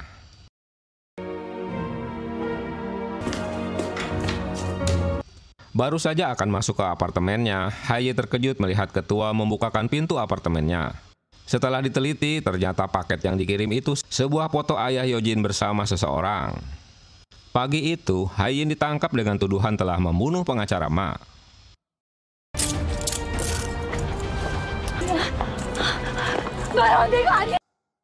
Bong Sam yang menangkapnya tak menyangka juga jika reporter akan datang tiba-tiba hingga membuat suasana jadi heboh. Sementara di dalam ruangannya, Jong So melihat penangkapan. Di awal karirnya di tahun 2007 saat baru selesai kuliah, Haye jengkel karena ditolak jadi pengacara di firma hukum, bahkan tak dipanggil untuk wawancara. Dengan nekat, dia mendatangi direktur firma hukum bernama Ma, yang sedang makan bersama koleganya, termasuk ketua Ki, dengan berpura-pura membawakan wine. Dia mengenalkan dirinya sebagai lulusan terbaik di angkatan 37 dari lembaga hukum, tapi dia gagal mendaftar jadi pengacara. Haye juga memberitahukan jika ayahnya seorang jaksa terkenal. Berita ini membuat ketua Ki tertarik, apalagi meyakinkan jika dia penuh dengan keyakinan dapat memenangkan kasus. Atas dukungan ketua Ki, hingga akhirnya direktur Ma menerimanya bekerja di firma hukum Damjang. Jong So memberitahukan ketua tentang penangkapan Haye di halaman kantornya. Haye yang ditangkap polisi, dalam perjalanannya Bong Sam menyuruhnya untuk menemui ketua Ki, walau dapat tentangan dari kawan-kawannya. Berita Haye yang berada di rumahnya membuat mereka terkejut. Di tempat lain, Yojin menunjukkan foto lama yang diterimanya pada direktur Bong Sadal. Dia menuduhnya jika dialah si pengirim paket misterius. Di saat Yojin masih sekolah, ayahnya dirawat di ruang VVIP rumah sakit. Fakta sebenarnya, ayah Sewong diculik oleh anaknya dan dipenjarakan di rumah sakit. Hanya Yojin dan Bong Sadal yang dibolehkan menemuinya. 원장님 맞죠? Karena sudah terpojokan, Bong Sadal menunjukkan foto lawas lainnya pada Yojin. Saat Hwasa dan Kisan asli yang tewas berada di dalam mobil, dia sangat mirip dengan Yojin. Dia menceritakan saat mengotopsinya mayat itu bernama Yong Bae. Tiba-tiba seseorang bernama Kisan menemuinya dan menawarkan jabatan menjadi direktur rumah sakit, asalkan dia mau mengikuti arahannya. 누구시죠? 사내병원 원장으로 만들어드릴 사람입니다. Bong Sam mengizinkan Haye memberikan keterangannya pada ketua untuk mendapatkan pernyataan saksi dari ketua. Dalam penjelasannya bahwa pembunuh Ma itu sebenarnya Hwasa yang memakai tubuhnya saat mereka tertukar jiwa. Tapi keterangannya ini tak dipercaya. Lagian siapa yang mau percaya ye? Alasan ketua Ki ingin membunuh Haye dikarenakan Chansung masuk penjara. Tak terima dengan alasannya, ketua mengusirnya karena Haye bukan lagi pengacaranya. 그래서 Tertangkapnya wajah Haye saat memasuki kamar Ma dalam rekaman CCTV bukan bukti kuat jika dia pembunuhnya. Kali ini Bong Sam menemui Park karena dia merubah pernyataan kesaksiannya. Saat itu Park mendengar sesuatu terjatuh di balkon kamarnya dan menemukan Haye dengan baju berlumuran darah. Bong Sam tak percaya dengan ocehannya, bagaimana mungkin Haye bisa meloncat dari lantai 9 turun ke lantai 8. Emang dia stuntman? Apalagi kasus pembunuhan Ma sudah ditutup. 주문이 따라다니는 변호사를 어떤 의뢰인이 신뢰하고. Sesuai perintah Jong So, kini Sang So pun tak dapat membantunya. Yojin menunjukkan foto lawasnya pada Hwasa. Dia terkejut melihatnya karena foto itu tak ada di file ruangan bukti kejaksaan. Hwasa yakin jika orang yang tewas itu bernama Kisan dan Yong Bae mengganti namanya menjadi Kisan. 기산을 죽였어. 어떻게 추영배가 기산이 됩니까? Kisan yang memang dipersiapkan jadi penerus ayahnya bersekolah di Amerika, hingga setelah dewasa kembali ke Korea. Semua ini dipicu ayah Sewong ingin menjadikan Kisan sebagai penerus SHC Group, sementara Yong Bae tak diakui sebagai anaknya karena di luar nikah. Wah, gara-gara cinta semalam kali ye. Ketua teringat kisah masa lalu, ayah Sewong menangis karena Kisan tewas setelah perkelahian dengan Yong Bae.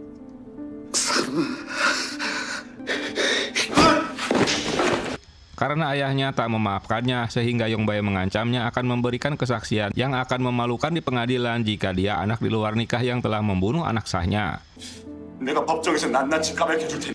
Diduga ayah Sewong terpaksa mengganti peran Yong Bae menjadi Kisan alias ketua Ki. Alasannya untuk melindungi SHC Group karena tetap harus ada pimpinan baru. 이유는 있었겠지. 기세웅 사장이 묵인한 데는. Di tempat lain, Ketua Kim meminta Yojin untuk menjadi ketua tim dokter di rumah sakit Dubai selama setahun. Rupanya ini rencana ketua untuk menyingkirkannya. Tapi si Yojin menolak tawarannya.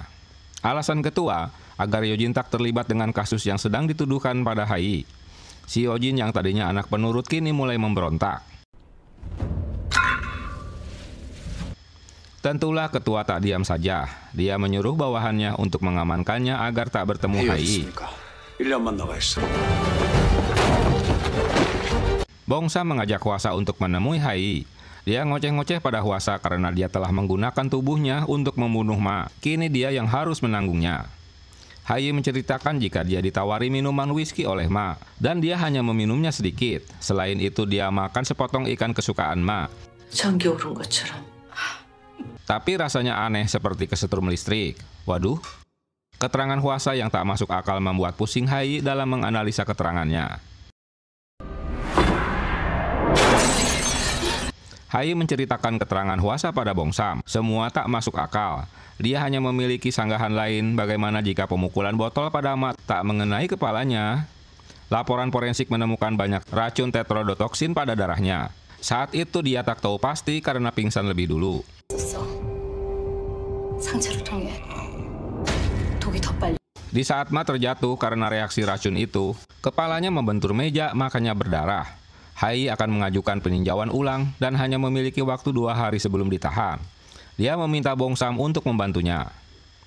Dengan bantuan Han Byul, Bongsam dapat bertemu dengan pengedar tetrodotoksin, sehingga Bongsam dapat menangkapnya.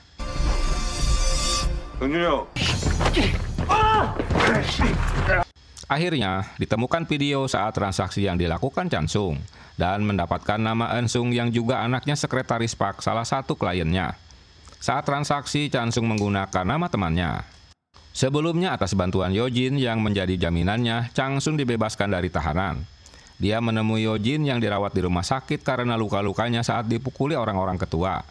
Dia memintanya agar tak berkelahi dengan ayahnya karena dia panutannya. Selain itu dia juga menyayangi ayahnya.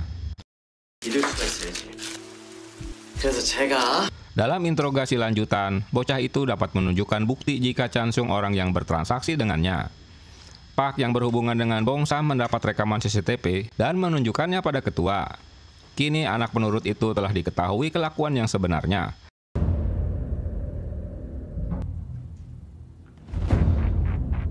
Dia tak bisa ngibul setelah ayahnya memperlihatkan video di mana pengacara Ma keluar dari kamarnya di hari apes tersebut. Sebelum Ma mengambil botol minumannya, Chansung memasukkan 3 butir tetrodotoksin dan meminta pengacara Ma menemuinya. Ternyata Chansung memberitahukan jika dia menyukai putrinya Ma, dan dia memberikan minumannya sebagai hadiah. Saat menemui Hai, Yojin tambah bingung aja Bray mendengar Ma dibunuh oleh Chansung, bukan Hwasa atau dirinya. 여기서 찬성이 얘기가 왜 나와?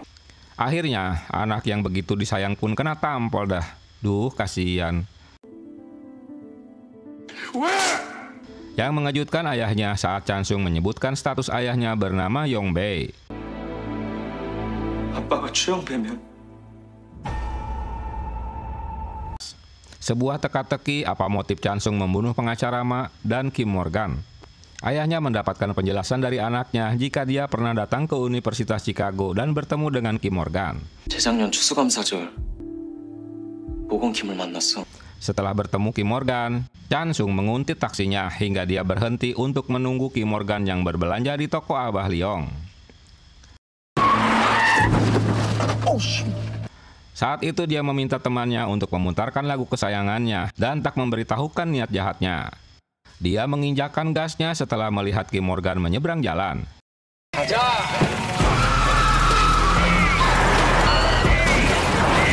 Hingga akhirnya Kim tewas di TKP. Di tempat lain, ayahnya terkejut saat anaknya menunjukkan sebuah foto lama. Kedatangan Hai di kantornya ternyata sudah dipecat oleh Jongso. Duh, kasihan. 좀 찝찝해서요. Hai tak menerima keputusannya karena dia terbukti tak bersalah telah membunuh Ma. 마양철 대표 죽은 거 관계없다. Setibanya di rumah, dia ngoceh-ngoceh pada mereka karena semua ini ulahnya yang telah melibatkan dirinya. 너 그동안 지가 인생 쳐들어와서 내 삶이 엉망진창이 됐어. Hwasa berusaha menenangkannya. Di tempat lain, ketua ngoceh-ngoceh dan memukuli foto ayahnya karena kesal. Duh, kacau nih.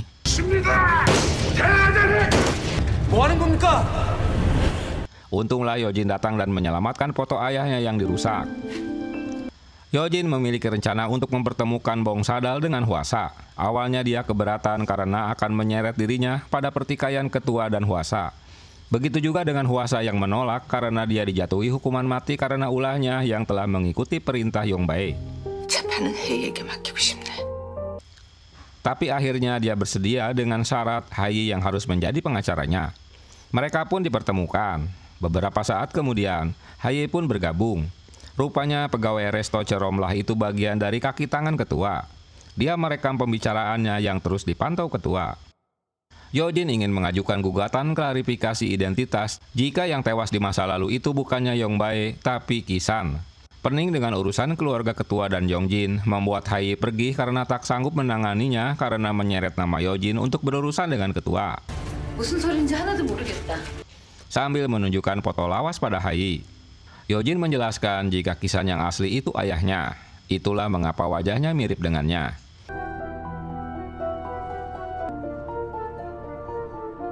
Menurut Hai, jika kasus seperti ini akan lebih ruwet lagi, karena akan berurusan dengan pembalikan nama harta warisan dan tak cukup hanya dengan bukti foto saja. 볼까요?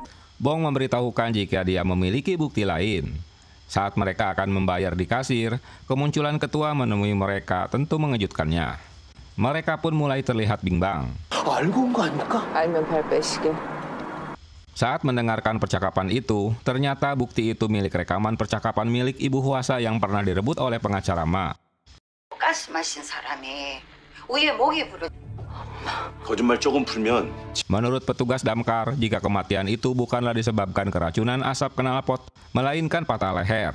Jika itu sebabnya, menurut Bu Hwasa bagaimana mungkin putranya dapat mematahkan leher pria tersebut? 분명히 사인은 경추골절일 겁니다. Sambil merekam percakapan itu, menurut Hai ini dapat dijadikan bukti cukup. Tuntutan ini juga akan membahas Hai pada pemecatannya oleh Damjang Group. 맞아. 성공보수도 줄게. Mereka menemui Bu Hwasa. Dia menceritakan bagaimana perjuangan ibunya untuk mencari bukti tuduhan anaknya yang salah. Padahal dia bukan detektif. Dia hanya seorang ibu yang menjual kubis setiap harinya. Mereka bekerja keras untuk memenangkan kasusnya. Hwasa yang pintar memasak memberikan semangat dengan mengantarkan makanan untuknya. Hai menyuruh Miran untuk menemukan alamat di mana petugas damkar tinggal. Setelah mendapatkan infonya, Miran memberitahukan jika tim damkar itu sudah tak mengingatnya. 최승범, 구조대장 강한수. 너무 오래전 일이라. Kini tinggal satu orang bernama Hansu belum ditemuinya, karena alamatnya tak ada. Hwasa menitipkan makanan untuk Bong Sam karena dia berhutang budi padanya. Dia bertemu saat berada di tubuh Hai. Bong Sam senang Hai membawakan makanan. Dia meminta bantuannya untuk menyelidiki Hansu. Pertemuan mereka diperlihatkan pada Jongso. Mengapa ketua tak memanggil si Bong Samdal? Pak memberitahukan jika polisi telah mengantongi surat penangkapan Chansung. Sementara Jongso malah terheran dengan surat penangkapan itu karena dia tak diberitahukan dengan kasus terbaru Chansung. 기찬성 일마, 이제 다 잡았다 이씨. 3 kasus pembunuhan yang akan menjeratnya. Penangkapan dipimpin oleh si koplak Bong Sam. Mengetahui polisi akan menangkapnya, Chansung pun kabur dengan sepeda motor.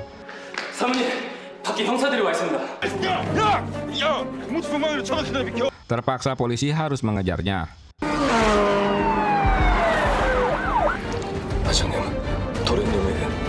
Hingga di suatu jalan, Chansung terjebak. Dia yang ketakutan tak mau menyerah, bahkan menabrakkan motornya ke mobil petugas sehingga dia terpental.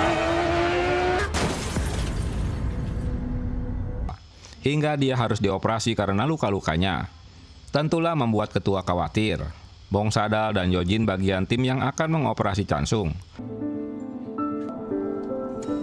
Sementara mereka cemas menunggu operasi sedang berlangsung selama 6 jam. 사고사로 종결된 법무법인 담장. Berita di televisi menyiarkan penangkapan Chansung yang nekat menabrak mobil petugas.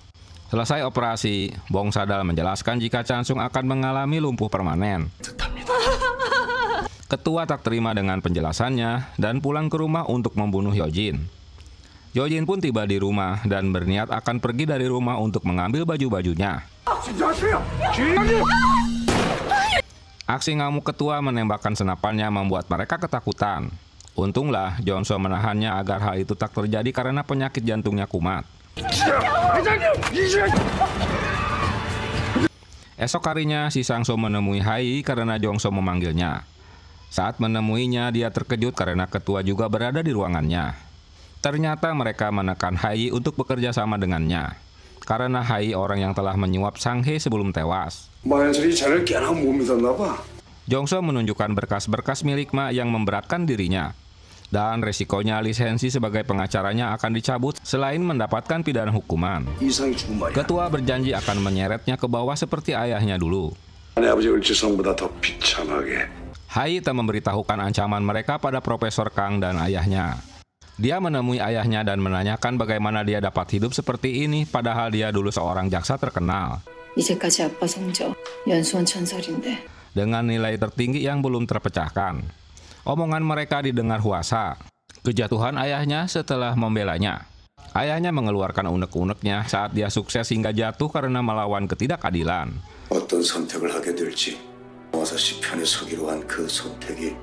Ucapan itu membuat Hwasa terenyuh hatinya.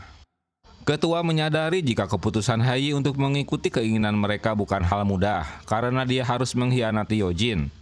Pengajuan banding mereka dipimpin Profesor Kang. Jika berkasnya telah sampai di pengadilan, maka Jongso akan menuntutnya tentang penyuapan Hai pada Sang-hye. Hwasa terkejut mendengar laporan Bongsam jika Hansu pegawai damkar itu tewas bunuh diri dengan nyemplung di waduk. Tentulah Hwasa menuduhnya jika ini ulah Yongbae. Kejadiannya setelah Hansu memberikan keterangan sesuai dengan penyelidikan polisi. Saat malam itu, dia pulang ke rumah, mereka menculiknya. Hai sulit untuk memutuskan apa yang harus dilakukannya karena semua peristiwa itu campur aduk dalam benaknya. Sementara karirnya terancam akan hilang seperti ayahnya. Mereka telah siap dengan mengajukan gugatan banding Hwasa. Hai akan menyerahkannya pada pengadilan. Dalam perjalanan dia berubah pikiran dan malah menemui Ketua Ki.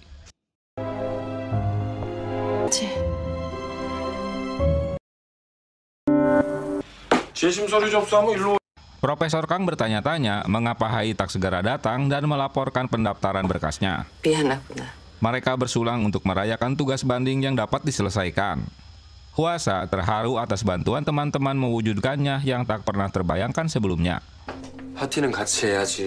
Di tempat lain, Yojin bersama Hai.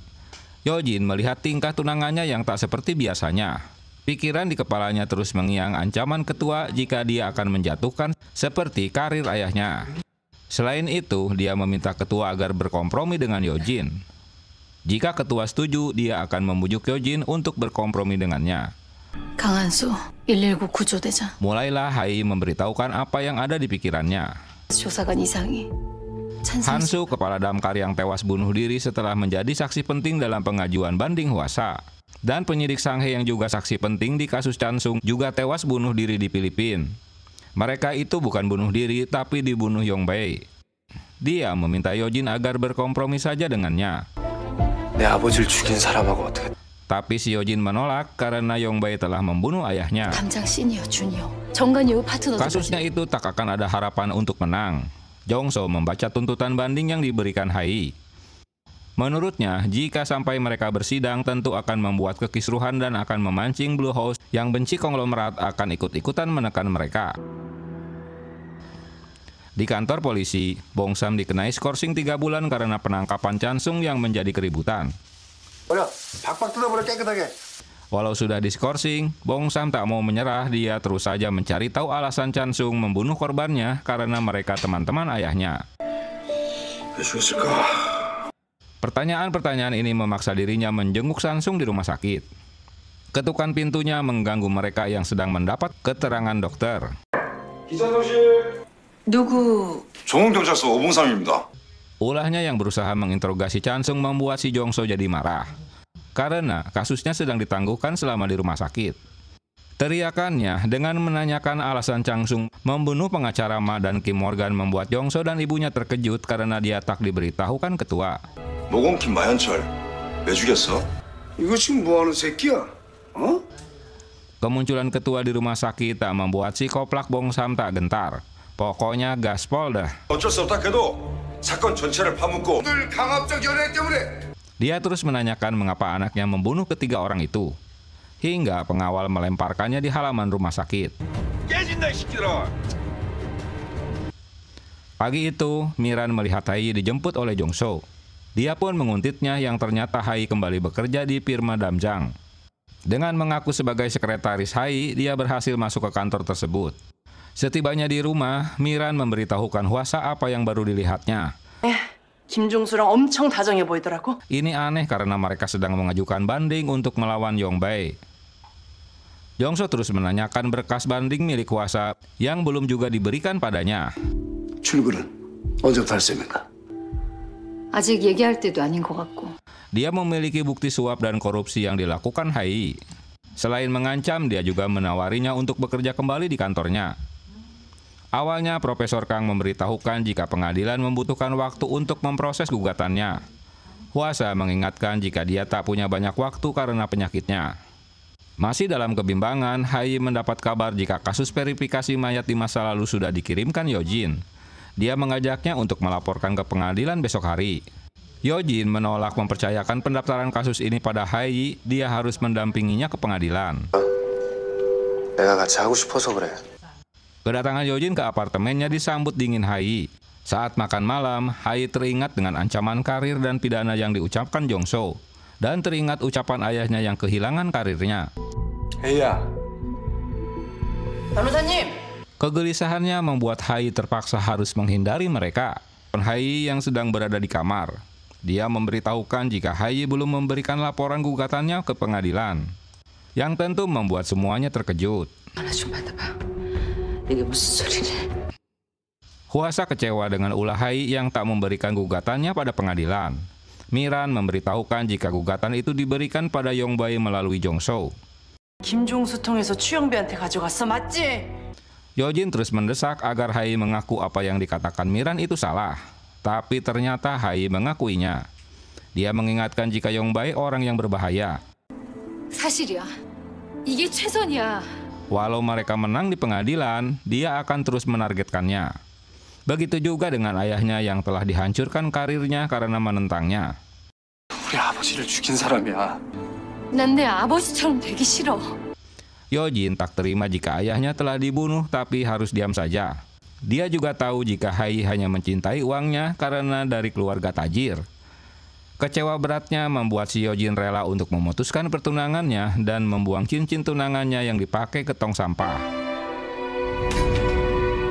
Setelah pertengkaran itu, baik Yojin dan Hai sama-sama sedih karena memaksa mereka harus berakhir hubungannya. Dan tinggal mengingat sisa-sisa kenangan manis mereka.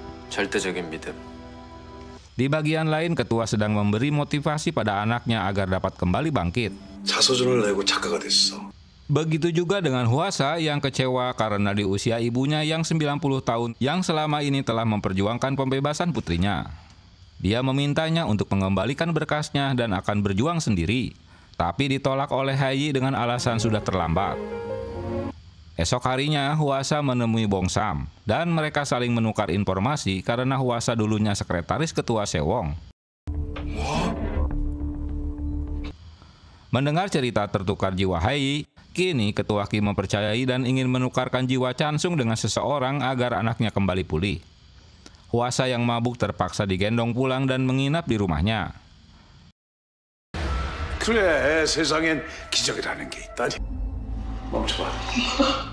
Ketua Kim meminta bantuan Hai menjelaskan apa penyebab mereka bisa tertukar jiwa. Setelah menceritakannya, maka anak buahnya disuruh mencuri mesin usang itu yang kini disimpan Yojin. 이미 망가졌어요. Esok harinya, Bong Sam tak melihat keberadaan Hwasa di rumahnya. Mereka hanya menemukan makanan yang telah disiapkan olehnya. Menyadari mesin usangnya hilang, Yojin menemui ketua karena pasti ulahnya. Informasi yang diberikan Hai akan mendapatkan firma hukum Damjang. Saat tiba di ruangannya, dia terkejut melihat Hai sedang bersamanya. Entah apa yang diceritakan oleh Hai pada ketua sehingga dia membutuhkan mesin usang tersebut. Ketua Kim memberitahukan jika Chansung meminta agar ayahnya membunuhnya karena tak mau hidup cacat. Dia meminta bantuan Yojin untuk membantunya. Sementara mesin usang itu telah dihidupkan dan Ketua Kim mematikan lampu ruangannya. Yojin mengejar Hai yang pergi dari hadapan mereka. 삼촌의 키. Ketua melihat Yojin sedang ngobrol dengan anaknya. Chansung begitu iri dengannya. Mendengar ocehan anaknya, kini ketua memperhatikan Yojin. Dengan iming-iming akan diberikan rumah sakit, Bong Sadal diminta membantu ketua untuk menyembuhkan anaknya. 간호사 말로는 기쌤 출근 안 했다는데? Hwasa kecewa seharusnya dia mendapat obat baru dari Sadal, tapi malah tak ada di kantornya. Hai berpapasan dengan Sadal yang sedang mendorong seorang pasien. Dia berusaha menghindari Hai.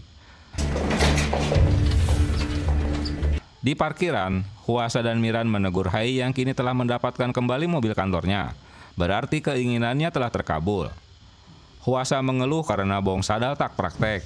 Padahal Hai baru saja bertemu dengannya.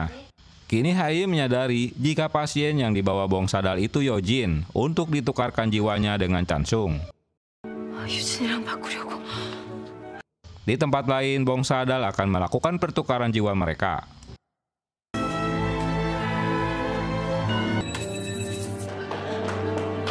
Dalam kepanikan, Miran meminta Hai untuk menghubungi Bong Sam, tapi mereka tak punya waktu lagi.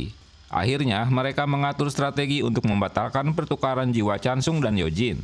Selain itu, mereka juga harus memikirkan keselamatan Bong Sadal. Sebagai yang menjalankan mesinnya, hidup mati Dr. Bong ada di tangan mereka.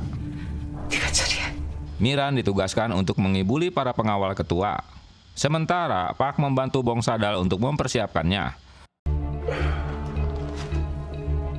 Di tempat lain, Ketua Kim merasa khawatir menunggu kabar pertukaran jiwa. Bong Sadal yang tak diberitahukan apa maksud dari rencana ini jadi kebingungan. 너무 이상하잖아, 홍원장. Dia hanya diminta menjalankan mesin usang pacu jantungnya dan menyetrum Yojin. Setelah Park pergi, Bong lagi-lagi bingung apa yang dipikirkan ketua untuk melakukan ini. Park memerintahkan agar melarang orang masuk ke area tersebut. Mereka bertiga pun mulai beraksi. Miran menyamar sebagai perawat dan berteriak-teriak karena tak boleh masuk ke ruangan Dr. Bong.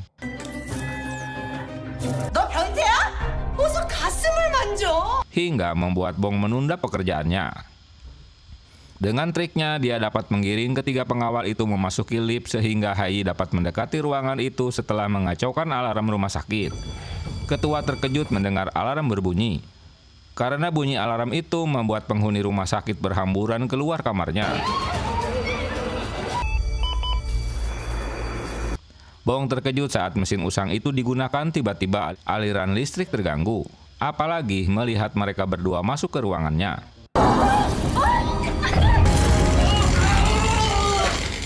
Saat Bong akan menempelkan alat itu pada Yojin, dengan sigap Hai mendorongnya sehingga malah Dr. Bong yang pingsan karena tersengat listrik. Bunyi alarm itu menghambat ketua tiba di tempat Bong karena lift tak dapat digunakan, sehingga harus melalui tangga darurat. Hwasa tak dapat menghubungi perawat di area bangsal karena semua orang telah pergi. Jadi Hai yang bergegas ke meja resepsi untuk menghubunginya. Saat itulah dia melihat ketua sedang berjalan ke ruangan Bong. Dia memberitahukan Hwasa untuk keluar dari ruangan tersebut.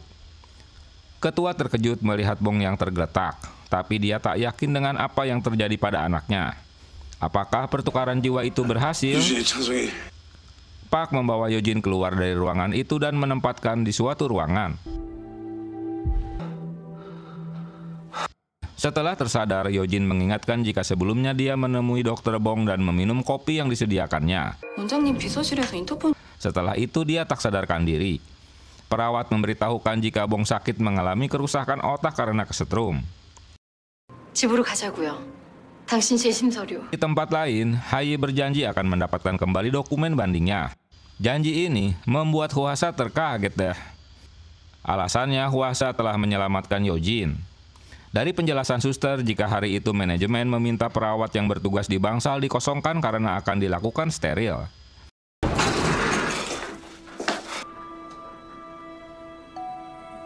Saat Yojin masuk ke ruangan Chansung, betapa terkejutnya ketua melihat Yojin masih segar bugar. Dia penuh dengan tanda tanya, apakah tertukar jiwa mereka tak berhasil? 찬성아. Pertanyaan itu dikonfirmasi oleh Chansung yang meminta ayahnya untuk segera membunuhnya. Alasannya karena minum pun sudah kesulitan. 어떻게 찾아올 생각인데?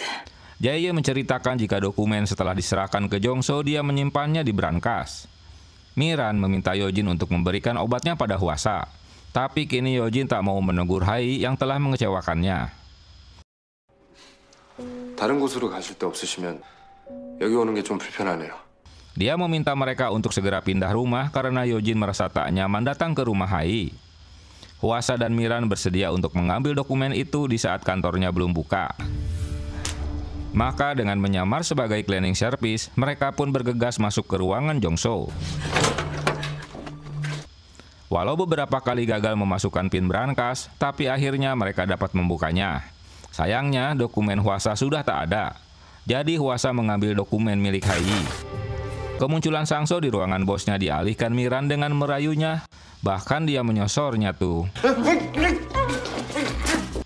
Di bagian lain, Jongso memberikan dokumennya pada ketua, yang langsung saja dibakarnya. Walau Hai telah mengkhianatinya, tapi Hwasa berhasil membawa dokumen milik Ma yang menyudutkan Hai. Dia jadi malu sendiri dah. Mereka mendengar Dr. Bong sudah tersadar. Yojin yang mengetahui lebih dulu menemui Bong dan menanyakan siapa yang memerintahkan dirinya. Belum sempat menjawab, ketua keburu datang ke ruangannya. Yang mengejutkan, tiba-tiba Dr. Bong memanggil ketua dengan sebutan anak. 아빠, 엄마한테 갈 거야. 나 엄마한테 갈 거야. Ternyata si Bong jiwanya berubah jadi bocah. Maka kacaulah rencana ketua. Yojin memberitahukan kondisi Bong yang jadi bocah. Di tempat lain, ketua jadi marah karena kerja Pak dianggap tak becus. Direktur sekaligus Dr. Bong Sadal telah menerima hukumannya ini. Kini dia menjadi bodoh karena telah membuat laporan palsu sehingga Hwasa dipenjara. Dan membuat ibu Hwasa menderita demensia. Sambil jogging, si Hai terus berpikir apa yang harus dilakukan setelah pengacara Ma tewas, Dr. Bong jadi bocah, Hwasa dipenjara 34 tahun. 자신들의 욕망을 위해 자유로울 수 있을. Semua itu untuk memenuhi keinginan dan ambisi ketua Ki. Kini tinggal Yojin yang ditargetnya. Jongso baru menyadari dokumennya hilang. Dia mendapat penjelasan Sangso jika ada Ahjuma dan Miran yang membersihkan ruangannya. 미란 씨. Bongsa memberikan foto pelaku yang berusaha membunuh Hwasa tempo hari. Mendapat berita dari Park jika kegagalan rencana mereka ternyata ulah Hai dan Hwasa. Maka ngamuklah si ketua dengan membanting laptopnya. Wah, sayang tuh.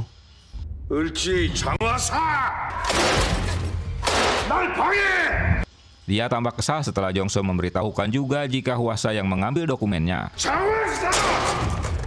Ketua memberitakan untuk membunuh mereka semua. Kini Bongsa mendapat penjelasan dari Hwasa bahwa ketua Ki sebenarnya adalah Yongbae. Sementara Kisan yang asli telah tewas dibunuh olehnya. Yongbae yang katanya telah dibunuh Hwasa ternyata masih hidup. Dia meminta Bongsam untuk menyelidikinya. Entah apa rencana Jongso menyuruh datang ke rumah Hai. Di bagian lain, Yojin bertemu Hai yang telah menyelamatkannya. Semua itu hanya untuk dirinya sendiri, bukan untuk Yojin. Begitu juga dia yang akan menyelesaikan kasus verifikasi itu karena dirinya. 내가 저지른 잘못들이. Rencana itu tak disetujui Yojin karena dia juga akan membantunya. Dengan bergabungnya Bongsam bersama mereka, tentu akan mempermudah untuk menghancurkan ketua. Mereka harus mendapatkan contoh suara lagi untuk dilakukan forensik yang menjadi bukti pembicaraan di kaset tersebut. 분명히 사인은 경추골절일 겁니다. Seperti film Charlie Angels, mereka bertiga pun beraksi. Mereka pun bergegas menemui keluarga Hansu untuk mendapatkan contoh suara lain yang akan dianalisa di badan forensik. 남편분 육성 테이프 같은 거. Di tempat lain, kantor Direktur Bong dikosongkan. Yojin meminjam beberapa buku miliknya. Satu persatu suara Hanso diperdengarkan, hingga mendapatkan satu kaset yang dapat mereka gunakan. Yojin membongkar buku milik Bong dan menemukan laporan forensik asli yang ditandatanganinya jika kematian Kisan disebabkan terjatuh. Bukan karena asap knalpot mobil. Di tengah malam, Park menyuruh salah satu anak buahnya untuk membunuh mereka. Dia menyelinap masuk ke apartemen Hai. Berawal Hai saat disekap membuat berisik sehingga Hwasa keluar kamar, tapi dia malah ikutan disekap. Yojin yang menemukan bukti forensik asli berniat menghubungi Hai, tapi setelah berkali-kali teleponnya tak dijawab. Sehingga dia penasaran dan mendatangi apartemennya. Ketua berbicara dengan Hai melalui ponsel bawahannya. 묻는 말에만 대답하세요. Hwasa mengakui jika di rumah sakit itu ulahnya, bukan Hai. Dia berusaha melindunginya. Di tempat lain, Bongsam juga khawatir dengan Hwasa karena seharusnya mereka mendapatkan perlindungan saksi. Karena tak enak perasaannya, dia pun bergegas ke apartemennya. Saat itulah bel rumah berbunyi dan pembicaraan mereka terhenti. Sementara Miran yang terbangun karena bunyi bel itu membukakan pintu dan terkejut melihat pecahan cangkir. Sambil memegang teflon, si Miran berusaha ingin masuk ke kamar Hai. Harusnya sih angkat kompor ye. Park tetap menyuruh bawahannya untuk menyuntik mati Hai. Hingga akhirnya Miran pun dapat dilumpuhkan.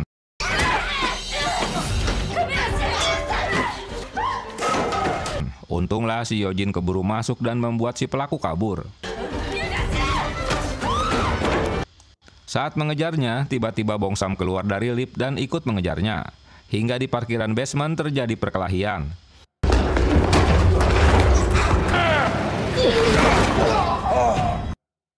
Dan dia dapat menangkap pelaku. Sesaat kemudian, polisi pun datang ke TKP. Saat ayahnya keluar dari kamarnya, Chansung minta dipesankan makanan dari toko langganannya. Park melaporkan anak buahnya tertangkap, sehingga ketua harus mempercepat dilakukannya kembali pertukaran jiwa. Si Koplak saat diinterview diam saja, sementara Bongsam menugaskan temannya untuk melanjutkan kasusnya. Hwasa tak mau pengajuan bandingnya tertunda. Dia meminta mereka untuk menjemput ibunya.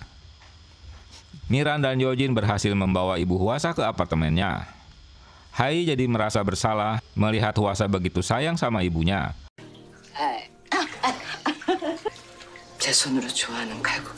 Dia memandikannya. Saat itulah Hai merekam suara ibunya untuk dilakukan analisa forensik bersama suara Hansu. Dulu Hai berpikir jika ibunya tak akan mengingat karena sudah pikun. Dia menangis karena menyadari kesalahannya. Tak disangka, tiba-tiba ibu Hwasa memanggil nama anaknya. Tapi dia mengira jika Hai itu Hwasa. Dia terus ngoceh-ngoceh menanyakan calon suaminya yang kebetulan Yojin juga baru saja datang. Dalam kesempatan itu, Hai bersedia untuk menikahi Yojin untuk menjawab pertanyaan ibunya.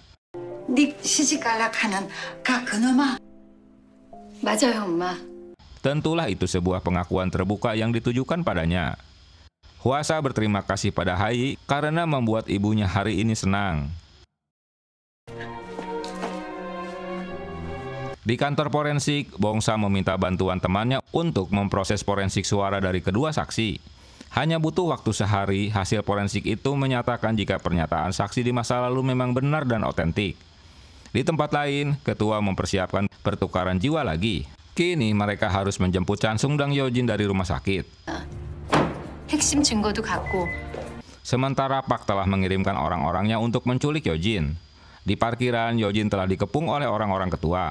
Tapi tak diduga, Park mendapat kabar dari rumah sakit jika Chansung mengalami kritis, sehingga semua rencananya batal. Di bagian lain, Hai mendaftarkan ke pengadilan untuk sidang banding Hwasa.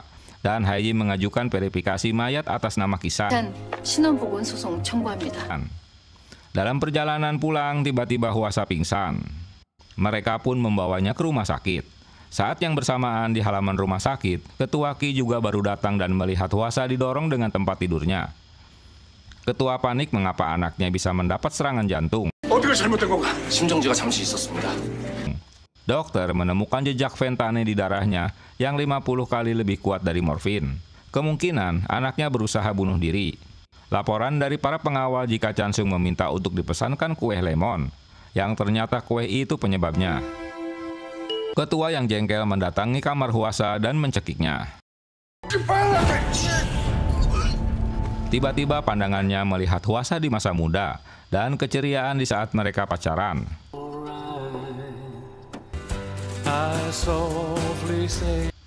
Park memberitahukan 2 gugatan pengadilan telah diterima. Sidang pertama pengadilan pun dimulai. 연인, 추영배를 죽인 살인자가 아닙니다. Kasus banding Hwasa dipimpin oleh Hai. Dengan bukti-bukti yang cukup membuat hakim menerima pengajuan bandingnya, yang tentu saja membuat Ketua Ki gondok ye. 증거로 제출된 1984년 당시 해시를 결정합니다.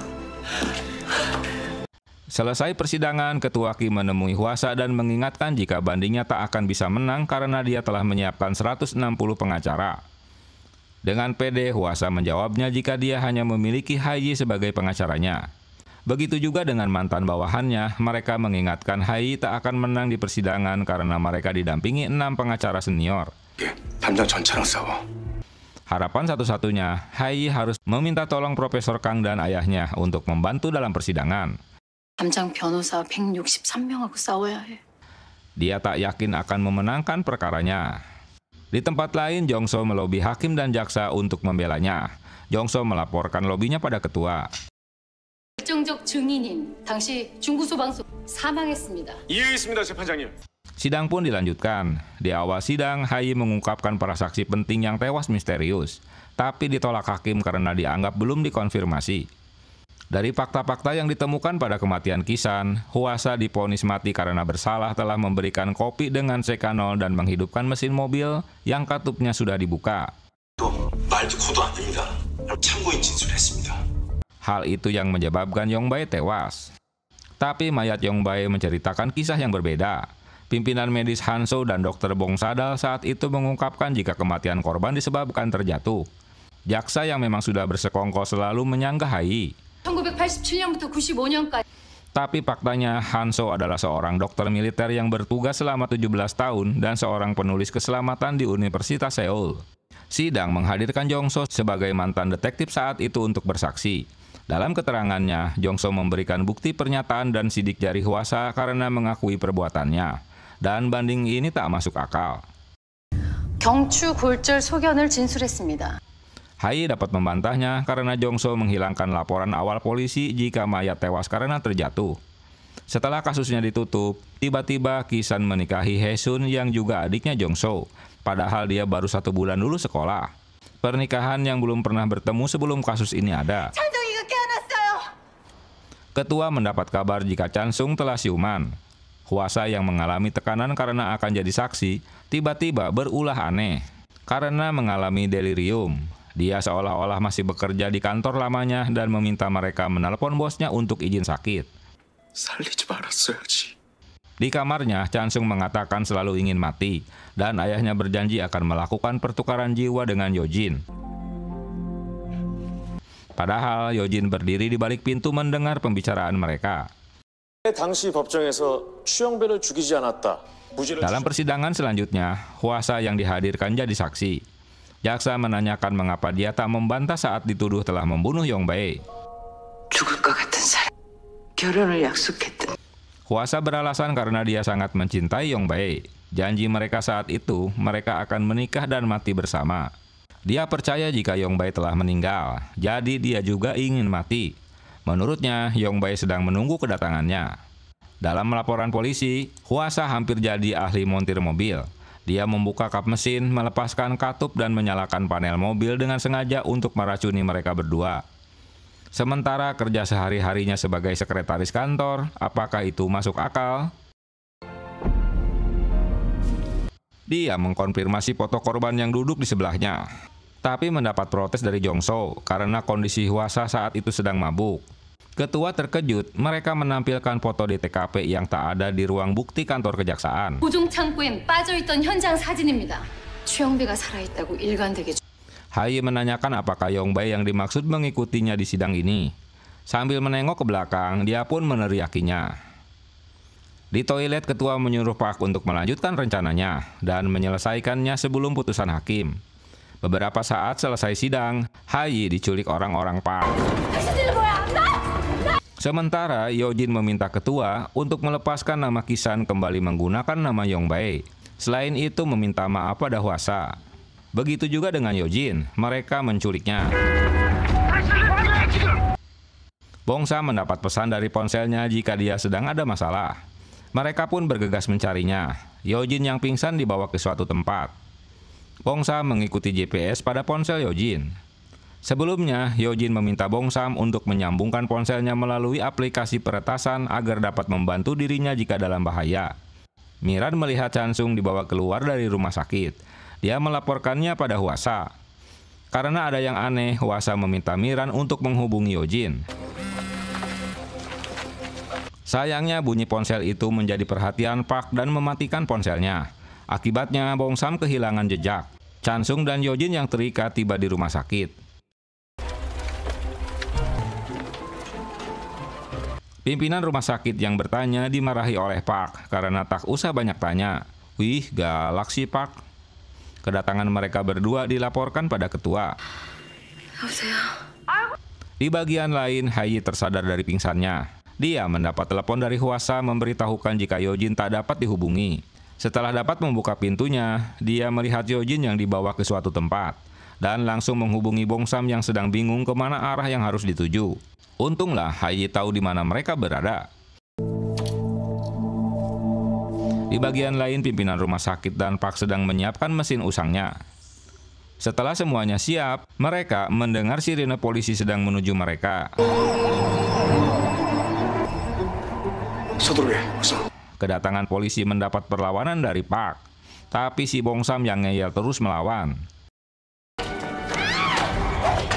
Kemunculan Hayi langsung menyerang dengan apar dan merebut mesin usang tersebut. Sementara si Bongsam menangkap semua pengawal Park. Mendengar kedatangan Bongsam, Hayi langsung melemparkan mesinnya. Melihat situasi di ruangan itu membuat si Bongsam terheran, terutama ulah ketua dan dua pasien yang pingsan. Park juga akhirnya ditangkap oleh Bongsam karena penculikan. Dalam penyampaian akhir sidang, Hayi menyentuh hakim. Dengan fakta jika Hajuma itu telah dihukum selama 34 tahun tanpa melakukan kesalahan, dia mempertahankan nama baiknya walau sakit untuk menunjukkan kebenaran.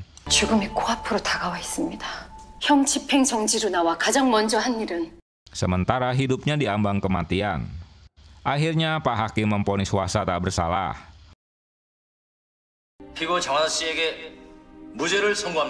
Mendengar putusan baik, Hwasa pun menghampiri ibunya dan meminta maaf karena ibunya selalu mencari keadilan untuknya.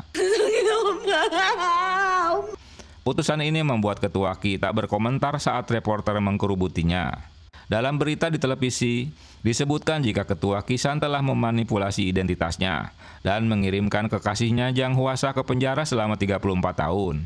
Ketua bahkan mendapat cacian dari istri dan anaknya karena berita televisi tersebut. Sementara, Hayi mencari Hwasa yang menghilang dari rumah sakit. Rupanya dia berada di Namsam Tower untuk menunggu Yongbei di saat salju pertama turun. Janji itu diucapkannya 34 tahun lalu saat mereka masih pacaran. Duh, benar-benar cinta sampai mati ya.